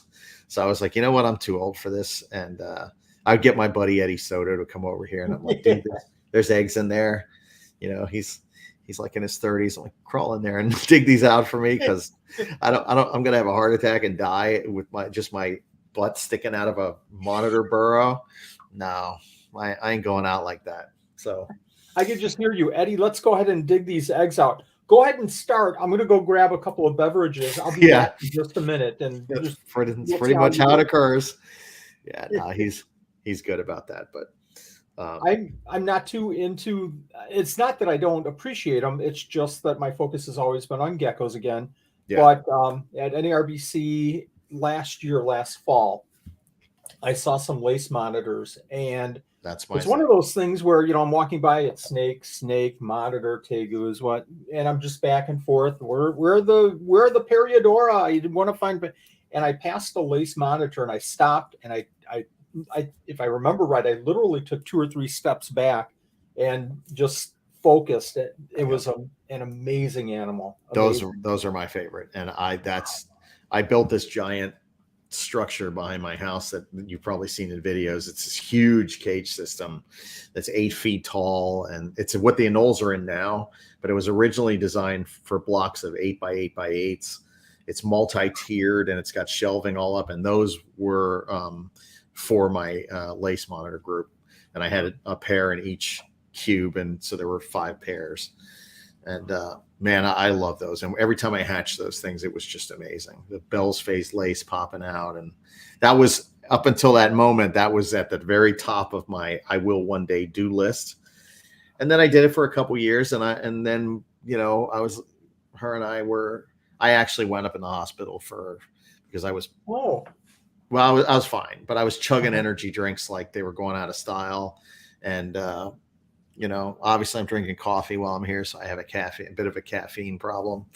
But between being a gamer and an old gamer at that, and then having to do all these animal stuff, the only thing that was keeping me twitchy and upright was pretty much a nonstop chain of very high caffeine energy drinks. And eventually it turns out that that'll put you in the hospital if you're not careful. So after I heard at some point you made it to the hospital, but your head just exploded, right? I'm sure it's like Pop Rocks and Coke. Yeah, no, I mean, I just I get in these cycles and then I just keep it up. And so until I hit a wall, and then I'm like, okay, I can't keep doing that. So the next day after the hospital, though, I had eggs in the ground from monitors, and Heather couldn't go in there really and deal with these big monster lizards. Yeah. And I was in no shape for weeks after that. I couldn't be outside in the heater. I turned white as a sheet. Wow. I had a hypertensive event. So my blood pressure was 200 over 110. And it was crazy. What? Yeah, it was bad. It was a lot of bad food and high energy drinks. So I was just really, so anyway, that was a wake up call. And I was like, all right, well, I'm going to go ahead and sell all these big lizards down, so that, and then only have the stuff that I could take care of and that she could handle. Something, if I got laid up for a couple weeks, the care wasn't going to go down. She could deal with it. So yeah, so I actually sold them all in a single day. It was crazy. Was it hard? Was it hard to let them go? Did you have any, remorse after you let them go? The lace monitors it was hard. When I was boxing them up, I was like, oh man, I do not want to do this. Maybe I shouldn't do this. But honestly, a couple weeks after they were gone, it was liberating. I was like, okay, well, now I don't have to have these huge rodent shipments all the time, and not having to dig. And then I was like, okay, well, she can put her banana pectinata in these enclosures now, and that's pretty cool. And now so the front side now is all banana pectinata. She has a pretty good group of them, and then the back side is the giant anoles and the blue tongues. I split them down the middle in half. So if Heather had her preference, would she do like just anoles, the big anoles? No, her thing is really blue tongues and then large agamids. She really, she's the frills, the bearded dragons, the fairy tale dragons is actually her company. Like when her and I got together, I always just ran off of my name, and it was but she already had this business and all this legit stuff. So I was like, you know what? Let's just do this. I'll just do the systems and stuff, and we'll kind of do what she wanted to do with all. Yeah, she produced a bunch of those this year. That was the Zenigama Taylor Eye. What is that? It's a Zenigama. It's a small North African agamid lizard. Ron, would you mind telling us a little bit of care information? So tell us how or Heather or you are keeping these, but then if you wouldn't mind, share with somebody like me that Wally, I know you've never kept these animals, and I know you don't have tons and tons of room. Here's how you should keep them. Well, the best guy for those is this guy named Phil Litz from Arizona, and actually some of those were produced by him that we bought as babies, and then she raised them up. I actually bought them for one of her birthday presents. Oh, nice. And then she did really well with them. So we kept them outside here, just standard bearded dragon care for the most part, other than the fact that they primarily are insectivorous. But we had them set up in a big cage with lots of rocks. But Phil actually breeds them in basically tubs with UV and heat on them, because these things are very small. Like they're like little gecko size thing. Adults, are about that big. Oh, okay. African cattail. Yeah, exactly. Yeah. They're actually smaller than that. Even smaller. Okay. Yeah. So they're nice and small. They're super easy. As long as you get, they get enough heat and stuff. But I don't think I don't think Phil does the hot spots above much above 100. I think that's all they need. And then, just good UV and they do really well. They're really cool for, like a small captive thing. And she did really well with those. So that's kind of her thing. She's really into agamids, and the more so now the blue tongues have really become her. That's why we have 144 of them currently. They So is she focused on maybe the morphs and doing something from a both. genetic standpoint? Both. Okay. Yeah, Cool. she's got pure of various locales and species, and then we have the morphs that we're basically combining. We have, like I said, we have albinos and hypermels and T positives and hypos and super hypo. There's so many I can't even remember half of them. Like we had the critter cam guy out here earlier today, Peter Birch from Australia, and he was walking around. Wow. Yeah, he was here. Dave Kaufman just left. They were filming stuff, and they're all in town right now because of Animal Con. I literally live right down the street from Animal Con, so. So yeah. Yeah, she was busy today showing all that stuff, but she'd pull blue tongues out. I couldn't even remember. I'm like, what is that again? And so yeah, that's. I've been able to do kind of a list. Does she keep some kind of a list so she can keep track?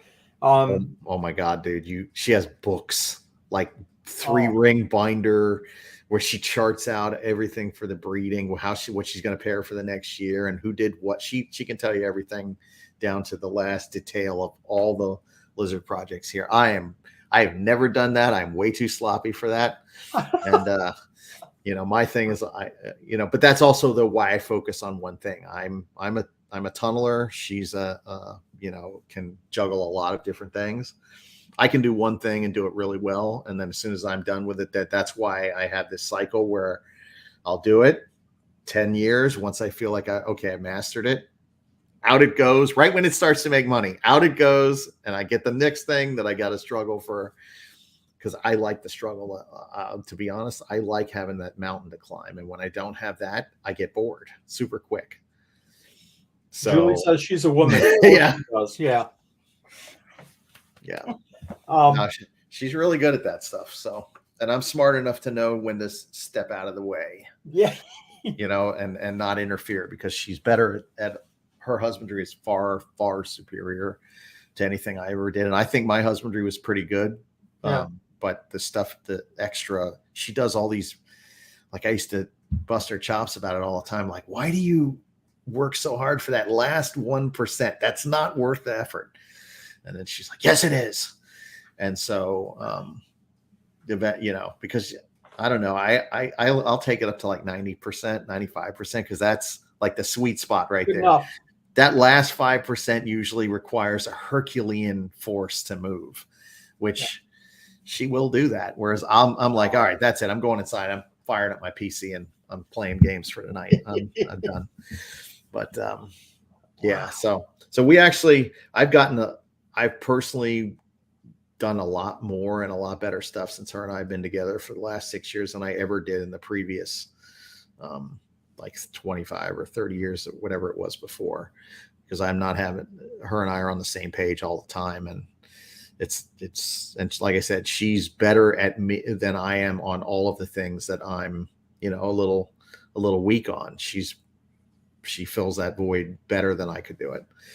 But my thing is, system designs and, figuring out the mechanics of some of these things, Well, it sounds like that, but it also sounds like you have your eye on the details as well. If you're looking at, hydration as being one of the factors, if you're looking at crested geckos outside in temperature ranges and things like that, you're looking at details too. You can't say that, and I just kind of throw them in and I give them some food and hey, got some eggs. Here we go. We're in business now. Got to ask, you're talking about how they're in how well you two blend, and I feel the same, obviously, with Nanette. But we function very, very different. My mind and detail is on the animals, and Nanette is looking at processes. Right. So you and Heather, do you ever? What causes you guys to butt heads? Most of the time, it's over that last couple percent. Is it? Because she'll be still up long hours, working. I'm like, sit down, let's watch TV. The hell with this, and she'll just keep going. And she wears me out just watching her. Sometimes I'm just like, oh, you got to chill, woman. Best back up. relax. It's fine. Doesn't have to be perfect all the time. It's never going to be perfect. But she's very, very driven. She managed a large jewelry store chain for 20 years before she did this. So she's got business sense, which I have none, and it's been one of my big shortcomings because I'm not a businessman by any stretch. I'm a punk rock kid from South Florida that never really grew up, and I'm still the same. I'm still the same jackass I was when I was a kid. I'm just older now and slower. But yeah, so my money-making skills have been lax, and some of my business choices have been rather, like I said, when you go after crap that no one cares about to try to make people care about, not exactly the smartest business practice. But it does get you, reputation, because you're the idiot that went out there and did what nobody else wanted to do. And you pushed it into the public sphere at some level. So, okay, I've been waiting for this segue all show. When you're talking about things that nobody else cares about, and you focus so much energy and resources and commit so much time and I guess enclosures and space, when nobody cares about this animal. Nobody cares, but yeah. You do something with the anoles, and especially I want to talk about the albinos in just a minute, but I've got to bring this up, Ron, because it's my show and I can. So, oh God, folks, yeah.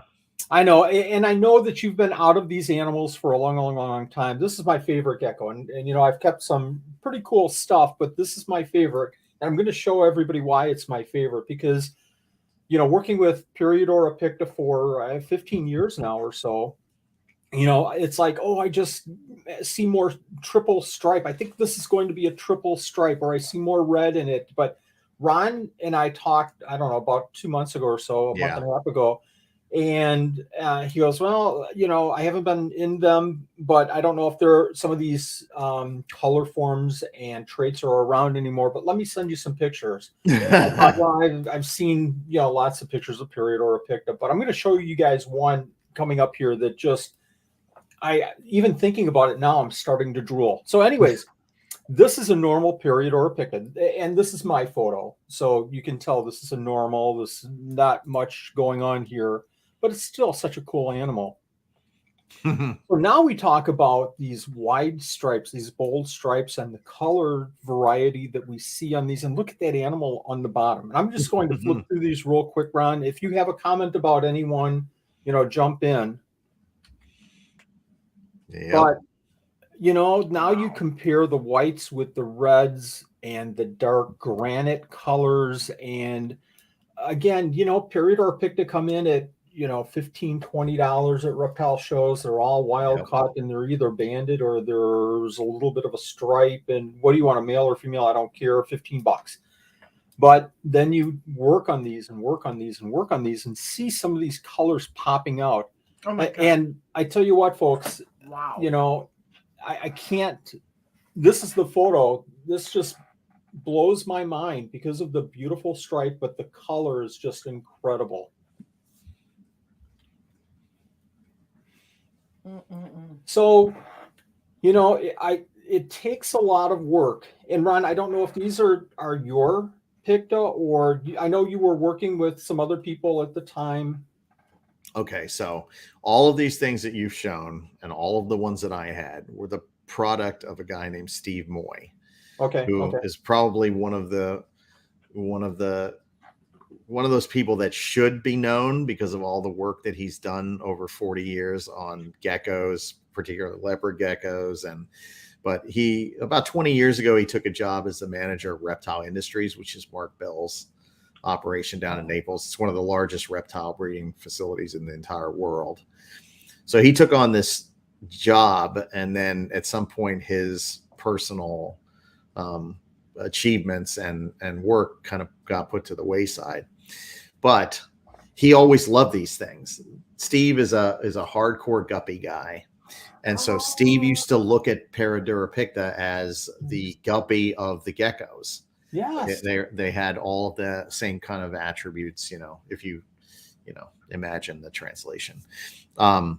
So he bought 20 imported adult animals, and 10 years later, by keeping everything back and breeding it back together, I hadn't been to his place, to his house. Him and I are like, we met each other at a reptile show and we were both 19 and he annoyed the hell out of me and I hated his guts and we became best friends. So, and that was like in one of the first reptile shows ever 40 years ago. So anyway, I hadn't seen him in about 10 years as I had been busy and he had been busy. So I went out to his house one day and he's like, hey, look what I've been doing with picta. So we walk out of his house and go out to this little 10 by 20 foot shed in the backyard, a Ted shed that he had insulated and set up as a reptile room. And inside, floor to ceiling, were all these containers, these big tubs full of geckos. I mean, he had 1,500 breeding pictus by this time. What? And in that time, he was hatching 2,000 picta a week. And he had proven and bred out himself somewhere in the neighborhood of 25 to 35 morphs. I gotta imagine. I'm just basically vaguely throwing it out there because honestly, there were so many I couldn't believe it. He showed me tubs full of crazy looking pictus babies. There were hundreds of them. So at that point, I was like, right then and there, I'm like, dude, how much for 500 of these? So he gave me a price for 500 and I walked out of there with 500 baby pictus of all these different morphs. I thought I saw that and I was like, wow, yeah, that's what one of the container, that's a piece of one of the containers. So I bounced out of there with all that and I went home and I bought a couple of the small vision tub units that have the baby ball python rearing things. And I filled my shed with them. And then I put like 5 or 10 picta in each little tub and I set them all up. And 45 days later from hatchling geckos, those things started to lay eggs. And at that point, I was like, oh no, I was not ready for this. I thought it was going to be like a year and I had plenty of time. And then I'm struggling to keep this up and all the other crap that I had to do. So I panicked and I just called a buddy of mine. I'm like, hey, you want a huge pictus group? Come over here. And so they went over there and bought it. And I was like, Steve, I don't know how you do it, man, but that's pretty amazing. The problem is that he got tired of not being able to sell because his job won't allow him basically to sell on his own. It all has to go through this into these pet store chains that they deal with, right? So they were all going into PetSmart. PetSmart was getting all these pictus he was producing. So if you can trace these things back to there has to be, Steve's output was so unreal and he stopped doing them only a couple years ago. Those genetics have to still be out there, buried in normal appearing or slightly normal appearing geckos. I think if you can round up enough of them, you might be able to restart most of this. So it's just a matter of, did they survive? Who bought them? Going into the pet chains, they go to little kids and stuff, so I don't know, but he couldn't do his own thing and he couldn't, so that bottom one there, that was the last thing he was working on. He was calling those translucents. But there was a lot more going on there than I ended up getting a couple of those. Those were pretty amazing. And so some of them, when they grew up to be adults, they were solid black. Oh, yeah. So you sent me these pictures, and again, I've been working on this. Well, I should say I took a break about 3 years, and unfortunately, during that period, they dried up. Yeah, it kind of dried up. I found homes for all of my picta. I focused more on some of the other species, working a lot of hours, so I kind of narrowed everything down. And unfortunately, picta kind of flew out the door. And 5 years ago, I did exactly the same thing. I went out and got probably a couple of dozen and started from there and starting to try to get, different things like the wide band and the triple stripe and more reds and stuff like that. But I'm going to say, Ron, you sending me those pictures, it's like I have to wait a whole year and I get maybe 2 animals. That's like, this is what makes it work for me. But seeing pictures like these tells me that this is there. It's in there somewhere. It's just, you've got to do a lot of this to get to there. Correct. Yeah, And sure, that was why I posted that, actually, to illustrate that what you can do with, with something that currently nobody's doing with anything with, if you just take it and then just really go at it. And then all he did was he was hatching normal stuff, and he was pairing up things that he either thought had interesting, commonalities, and a lot of them ended up being, hets for stuff. And then, it's the same thing the ball python people have done. But see, the reason that this particular species is such a good candidate for that is because it's super high output. It's fast. 45 days from hatching to production is unreal. There's nothing else like that. So you can do a lot with them very quickly. That's why they're very guppy-like, because yes, it's a short life cycle. Everything about it is very fast. So you can hyper accelerate. Like if this was, let's just say, blue tongues, for example, it would take a decade or longer to get to just this initial point that's on this photo. so you could take. I'm gonna. And you said guppies before, and my mind immediately didn't think about how quick they, from baby to breeding size. My mind was you get 30 babies and they all look different. Yeah. And you can see in this picture, almost every single one of these looks a little bit different.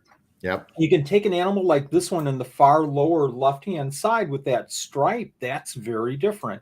Yep. And this yellow one on top here is very different. And this one over here with the white, I hope people can see this, upper right-hand corner is very different.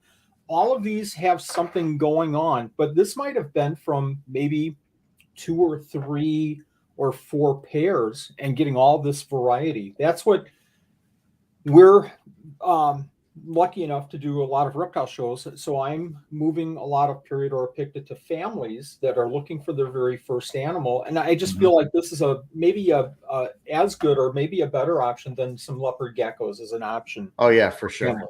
Yeah, because a 10-gallon tank for those things is a good size for just a single pictus, a pet. Exactly. So yeah, they're and they do well. They're bulletproof. I mean, they're a tough gecko. So yeah, they have all the attributes. They're just one of those. Again, they're one of those ignored things, and that's why I bought so many that day, because I'm like, well, look, man, if you're not going to go out there and promote the shit out of this thing and do your own deal, I'll do it.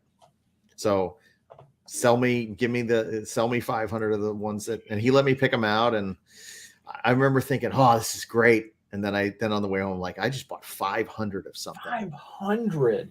Yeah. I should have, honestly, had I bought like 50 or 100, a reasonable number, I would have been okay. Or 2. Yeah. Or 2. Or 2. But the one thing you'll hear about me is that, when I go after something, I generally just really go after it. And so no toes dipping in the ocean for you. I just can't. Go. Yeah, I can't. Let's if I'm going to do it, I'm going to do it all the way. And so that was a mistake, but it was, but yeah.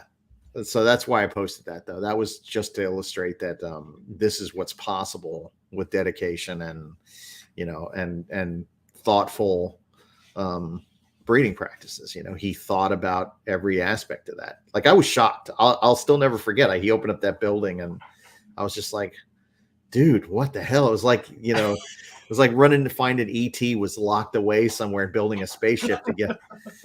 So yeah, he had done this over the course of only 10 years. And to get that kind of variety out of a 10-year project that started from absolutely nothing, like they were just straight normal imports, 20 imports, 10 years later turned into whatever that was. And the sad thing is that the sheer amount of those that he put into the pet trade, there should be everywhere, and they're not. They're not. So No, they're not. So we're breeding a lot here. I think I'm running. I should know this number, but 15 pair, and we're producing a lot of animals. And even that, you go online to Paradura Picta on Facebook or Morph Market or wherever, and you still don't see a lot of them. Yeah, because you're probably one of the only guys really holding that up right now. That's the thing, is that so you can look at the Bert Langerwerf situation after he died. a lot of that stuff just vanished. He was keeping that stuff up. Now a lot of it is starting to make a comeback because now, kids coming up are dedicated to those species and they're doing it again. So now we're starting to see more of the Australian water dragons on the market. But Bert was single-handedly holding those things. Basically, almost the whole world was dependent on this one guy in Alabama, and he passed relatively suddenly. And then his collection, I bought some of his collection at the time, and that collection got divvied up and split. And then within 10 years, 5 years after his passing, whatever, most of that stuff was gone. So that's the way it is. Nobody sees it coming, and No. nobody sees, oh my gosh, look at all these morphs that he's doing. I better jump in on this project until sometimes it's too late. Yeah. Yeah. I mean, I'm sorry. Go ahead. No, go ahead, Ron. I'm sorry. Well, the only thing I was going to say is that also is the reason I posted that day is because I've been getting a lot of with the reptile economy being with the economy in general being somewhat in flux. I've been getting a lot of personal messages from me asking, hey, what do you think I should do? The ball pythons are stagnant, the crest, whatever, the various species that they work with, right? All the common stuff is kind of in a down. So a lot of those guys are looking to jump into something new. And I've been getting asked that a lot. And I'm like, a lot of them are jumping from one, like ball pythons, they're jumping into like hognose, or if they're crested geckos, they're looking to get into, like bearded dragons or something else. And I'm like, that's the wrong move there, because you're just moving from one group of animals that's having a problem into another one that's also, there's oversaturation occurring. And most of those little guys, they don't know about those giant companies that crank out hundreds of thousands of a given specimen, right? Yeah. So they don't even factor that into their thinking. And so the worst thing you can do if you're a small hobbyist, and we are a hobbyist business. We're not an actual, we're not a company. Heather and I do what we love to do. And we have caps on how many of a thing. So we have no employees. So we will only do what we can comfortably, completely, and manage at 100% burn rate. So if it's even not getting the attention that it needs, then we sell it off, which is why you'll see me sell off projects to focus on other things, because the only way I could do that is to add employees, and we don't want that. We want to feel like when we produce something, 100% of that work and everything that went into that came from us, because that's just a personal, it's not anything other than a personal kind of a personal thing for us, right? So when we sell you something, that we're the only ones that ever touched that. It came from us. So that's kind of our thing. And because of that, though, means that I can't manage 100 anoles and then do this emerald tree boa thing and deal. So we make cuts. Anyway, I got off on a tangent on that. No. That's you don't follow that process at all. I do now. I do. And it wasn't until about a couple of years ago I had a mutual friend of yours and mine, Joe Hupp. Right. I had Joe on in an interview, and so I found myself sitting here doing the interview, and he would say something, and I found myself like, oh, I've got to write that down. It's like, I guess I could just watch the video afterwards. Right. But he had so many points. But one of the points that just made me drop my pen and paper and go, God, that's so true. And it's not like I've ever thought about that, is he spoke about resources. And when I think of resources and reptiles, I think of money. And I think I don't have enough space to have another one. I can't have another one because I don't have the resources or space. And that was the farthest thing from his mind. And he said exactly what you just said. As far as resources, the biggest resource is your time. And if you can't put the right amount of time into one of your animals, then don't get it. Don't get another one. So that made so much sense to me. And speaking of that, and your anoles, was that I don't follow it. I do follow it sometimes. I'm going to segue off again because you're talking about the anoles and kind of slimming down because they're coming down, but your tree boas are kind of coming up. But I do want to, before I let you go, and Ron, I tell you, I treasure this time that we've had together, and I know you're super, super busy. But I want to catch you on one more thing, and let me show a picture here.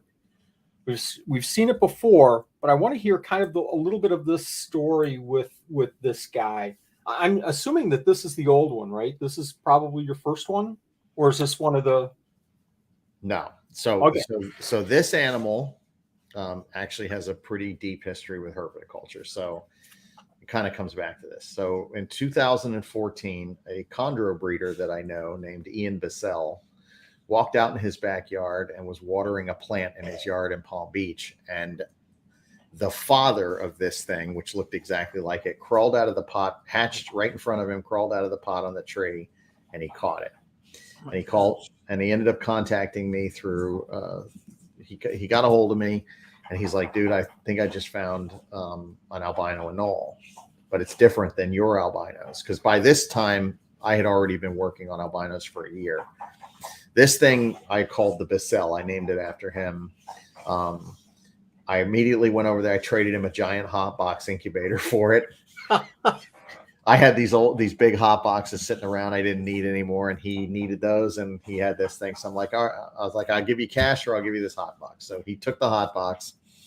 I took this thing back, the father back home, and for 7 years it did nothing. I had it with females. It didn't do anything. Really? So finally in 2020, it started to breed, and it bred two another potential morph that I had, which was these night anoles that had bright blue stomachs. So the whole vent was blue on these things. So I bred it to two of those females. No, that's not them. I'm looking like something similar. No, I mean, I probably don't have photos of those, or if I do, there's only like one crappy one, because it was something I didn't think would pan out. So anyway, so I'm breeding that. I produced a group of possible hets for those things. Yep.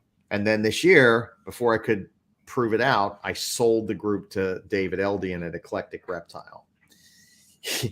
His first egg that he got from that thing, and this hatched out of it. So like 3 weeks after I sold it to him, or a month or a couple months, maybe it was 2 months after, he proved this out for me. He finished the job and then he proved it out. So I did the initial steps. Dave got it across the finish line, and now that is the fourth giant anole morph that's been proven. This thing I eventually called the white and yellow. It's not a real albino, but it has some albino characteristics. I honestly don't know what it is, but these animals, when they're adults, they are white and deep white on the stomach, the legs, the tail, and part of the head. And then the back is a very pale yellow. They're very strange. So now we have, that was the fourth mutation, and he just proved out a fifth one that he hasn't really shared with the public yet, that I had been working on. So these things have gone from no interest, nothing, to now being one of the kind of the rising species in herpetoculture. So I worked on them for 10 years. It's kind of bittersweet to see somebody get them across the finish line, but it's cool. And I'm glad, honestly, I was kind of glad, because I'm like, I really want to go over here and do this. I feel like that emerald tree boa thing is going to ultimately the biggest thing I've ever done in my career.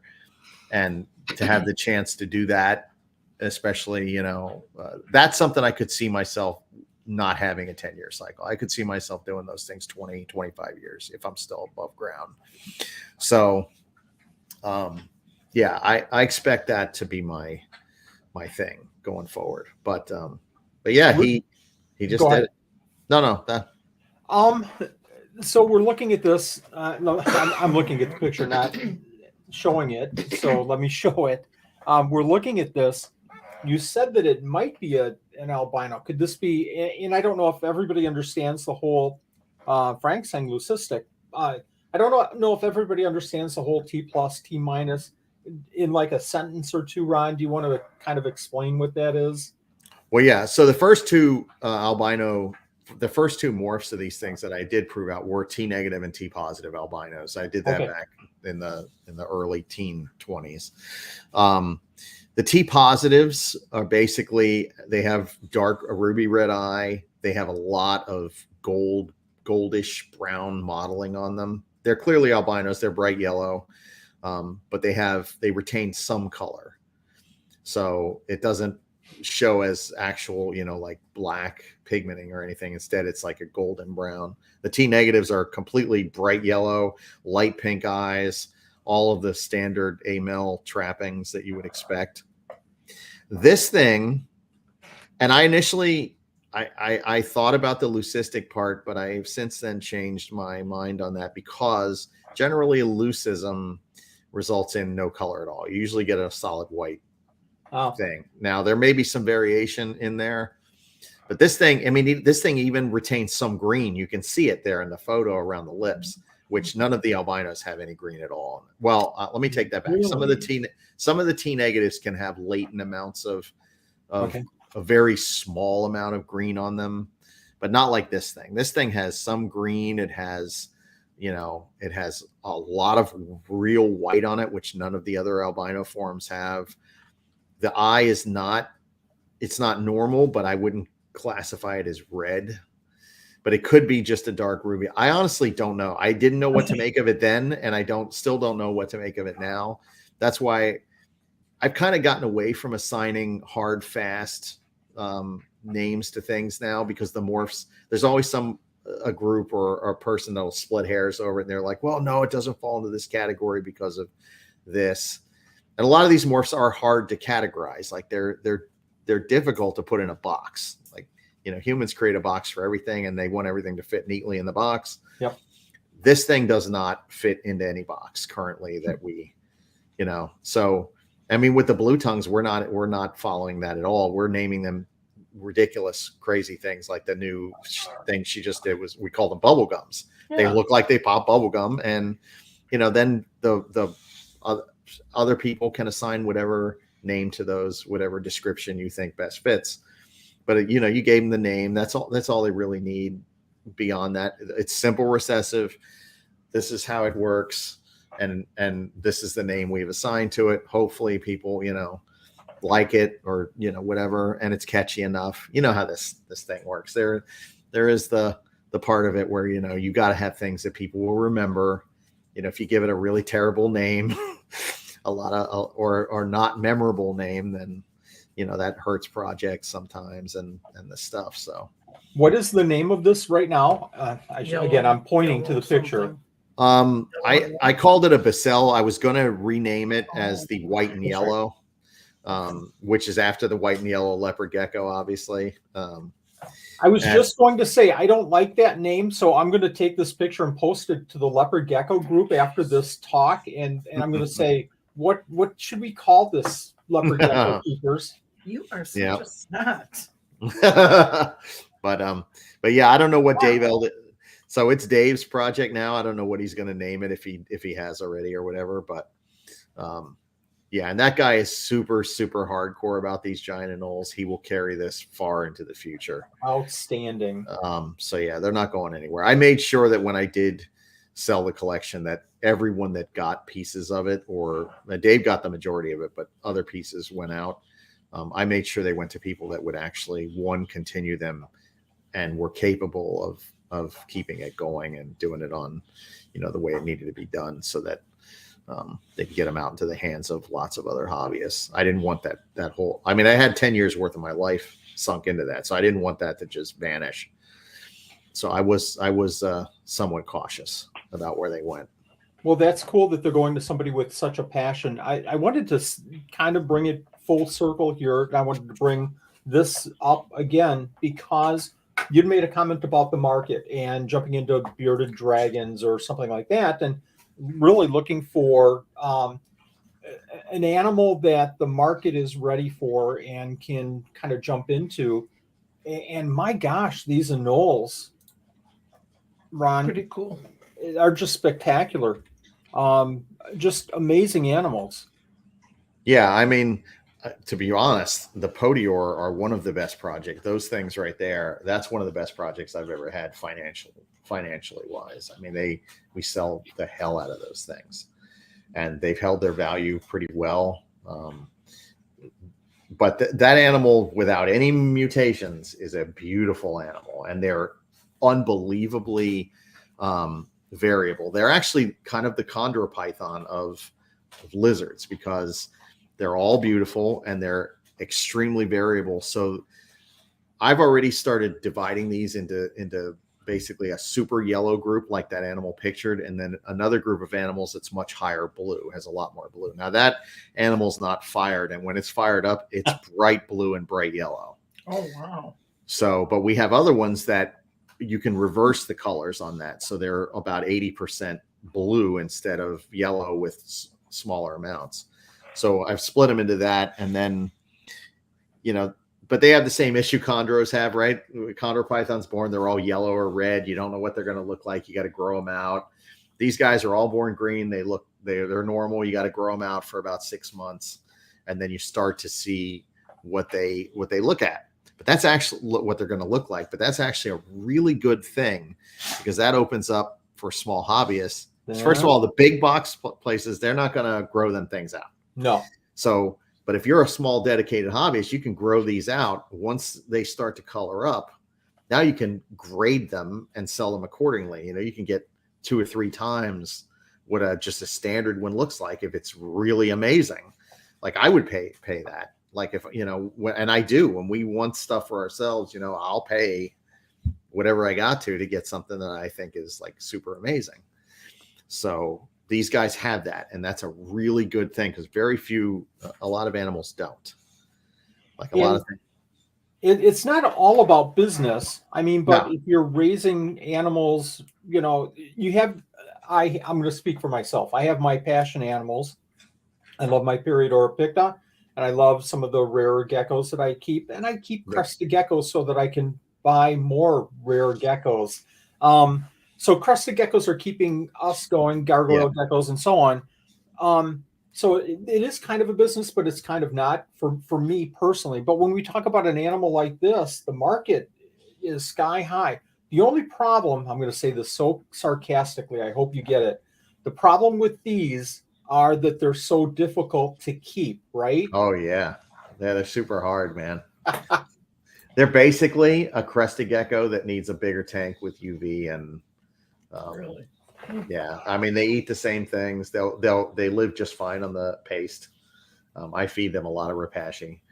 And when I feed them Repashy, I use the crested gecko diets. I don't use the other diets. It is the crested gecko diet. They inhabit the same sorts of ecological niches. The Caribbean anoles in general are very similar to the New Caledonia gecko, where you have this hierarchy of the crown giants, which in the anoles are these, but obviously in the gecko it's Leachianus. And then as you come down the trees, you have the gargoyles and the Chahua and all the other ones till you get to the lower areas, and then you have the Ciliatus or whatever. The anoles they're exactly the same thing in the Caribbean, except these guys are diurnal. And so, yeah, that was another reason why I looked at that, because I looked at the success of all of those New Caledonia geckos, and I was like, well, these giant Caribbean and even the smaller anoles, which you can see, there's this kid out in California named Armin. I can never say his last name. Oh, yes. Herb time. Yeah. He's doing amazing work with all the other, he does some of these too, but he's super specialized in like all the little tiny anoles, and he's really doing great stuff over there. And I just think it's only a matter of time before this eventually catches fire, similar to what we've seen. I think this actually has long-term herpetocultural staying power. Well, for one, I've known about, I watched Dave did an interview with you, I think a year ago or so. And I watched that video on YouTube. I think it was a year ago, maybe not. I don't know. But I became familiar with these, knowledgeable about them at that time. And it's always been out there. And then, like you said, Herb Time with their videos, which are super nice. Yep. But now, you have a couple more videos out there. So now it's like, this is pretty interesting, especially the care isn't that difficult. I've got a picture here. Probably like a 30-gallon, 40-gallon size enclosure-ish. Right. Well, so I'm not sure what the gallonage would be on those, but I had those custom made by this guy, Jason, the deer friend of mine. So those tanks are 36 inches tall, 22 inches long, and 17 inches deep.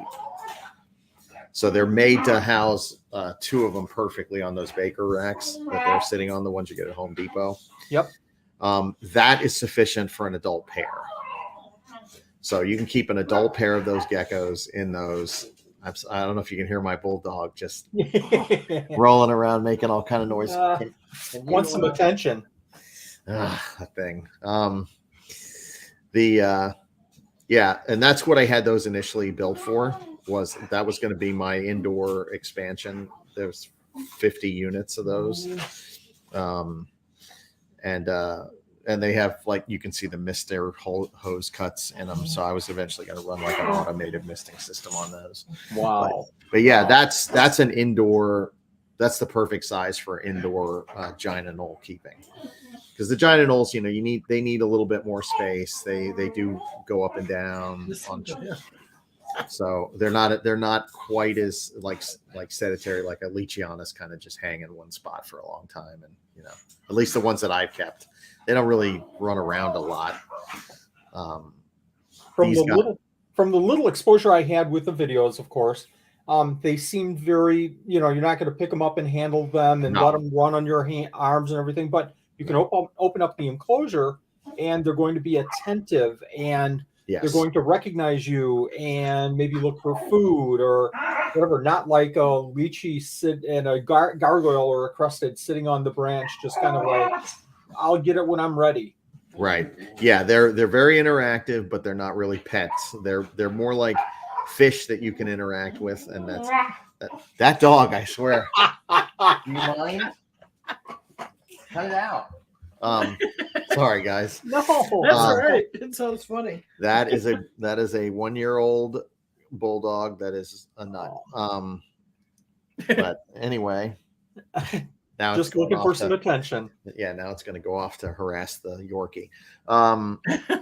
Anyway, what was I saying?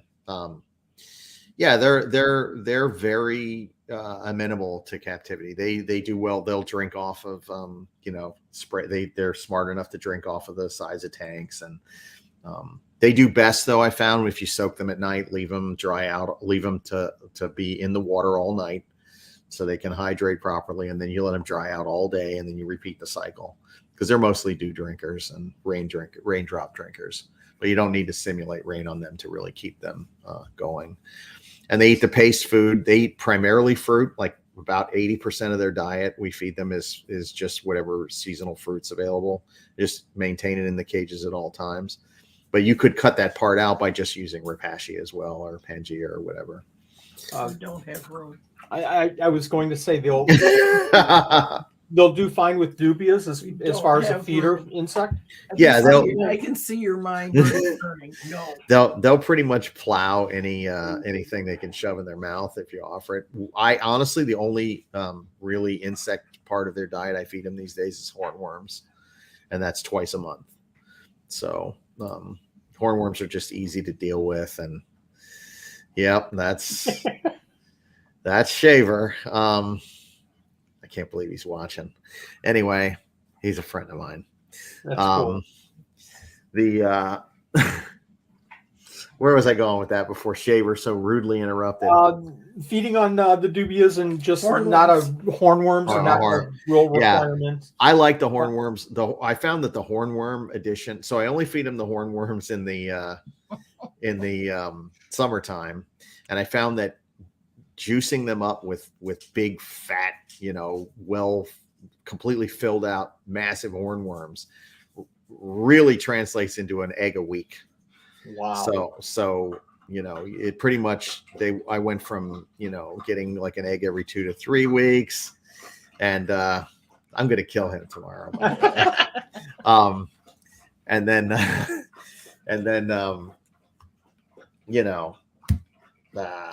see, I can only focus on one thing. Yeah. So anyway, hornworms twice a month, and it translated into an egg a week when I started doing that. Wow, that's a big difference. Yeah, and we found that watermelon is like an amazing way to keep them super hydrated. So whenever watermelons are in season, I try to keep them in the enclosures at all times a piece, and they'll just nibble on it as they need it. cantaloupes, bananas, pretty much anything. So I always maintain some fruit of some sort somewhere in the enclosure. You can put it at the base of the plant, or a lot of times I'll tuck it on a branch up in the corner somewhere, and I just keep that in there. And that's really all there is to it. The ones I have in the big outdoor enclosures, they have shelves where the monitors used to bask on. Well, now those shelves have plants, and at the base of the plant, I will put a whole banana and just leave it in there for a few days, and then all 5 of them will eat it. And they're incredibly simple. They're just very prone to dehydration, so that's the thing you got to stay on top of. But as long as you're, regularly misting them, and then regularly offering food that has a lot of water content, they do real well. They're very easy. No, I don't breed my own hornworms. I actually attempted that a couple times, and then decided, no, I'm not doing bugs. It's easier just to pay somebody. I actually used to do silkworms, and silkworms are pretty easy to do. Yeah. And they're very similar. I mean, it's basically the same thing. Those two, hornworms and silkworms, are pretty much interchangeable. But it's just, we have this subscription for hornworms. We don't even have to call. They just show up every 2 weeks. And Nice. so, Nice. that's, I like things that are, when you have no employees, you have to farm out as much of that kind of stuff as you can. And so those are the kind of things that we farm out. So we go back to resources. Maybe, for you, the time is more precious than, spending a couple more bucks for hornworms than growing them out yourself. Yeah. I mean, if for us here. Yeah, for sure. I mean, if you think the amount of animals I don't know what it is, but we probably have 400 adults. And then there's probably, on average this time of year, 1,000 to 2,000 babies of various things that are on hand. But because it's outdoors, you don't have to clean the stuff. There's no cleaning because it's like the ultimate bioactive. If your densities are low and your cages are large enough, and the nature takes care of all that. So we don't have the loss in time that plagues most breeders of having to clean all the time. So what we can do is focus solely on, feeding, watering, general, just sorts of little, it frees us up to do little things that make a difference over time. So we're extremely fortunate in that. Like we're not moving to Florida. No. There's always Texas and Louisiana and moving. Any of the border states where it's warm. No frozen tundra up here. I was going to say, well, we can't move to Florida because my crested geckos won't do well in Florida. But no, they will. We are not moving. You know how much nicer crested geckos are to do outside, right? Yeah, because all you have to say is crested geckos in glass.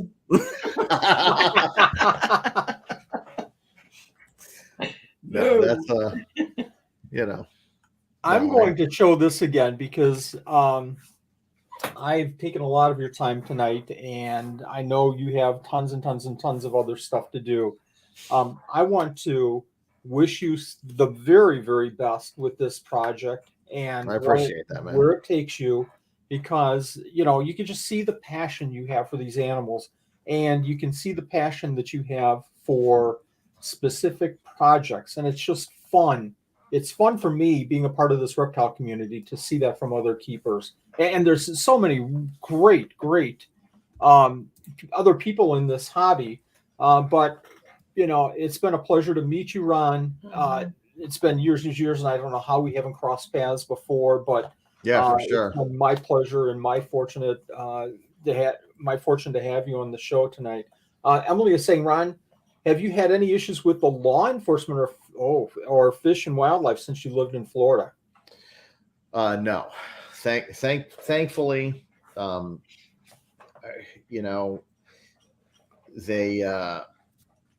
we've never had a single issue at all.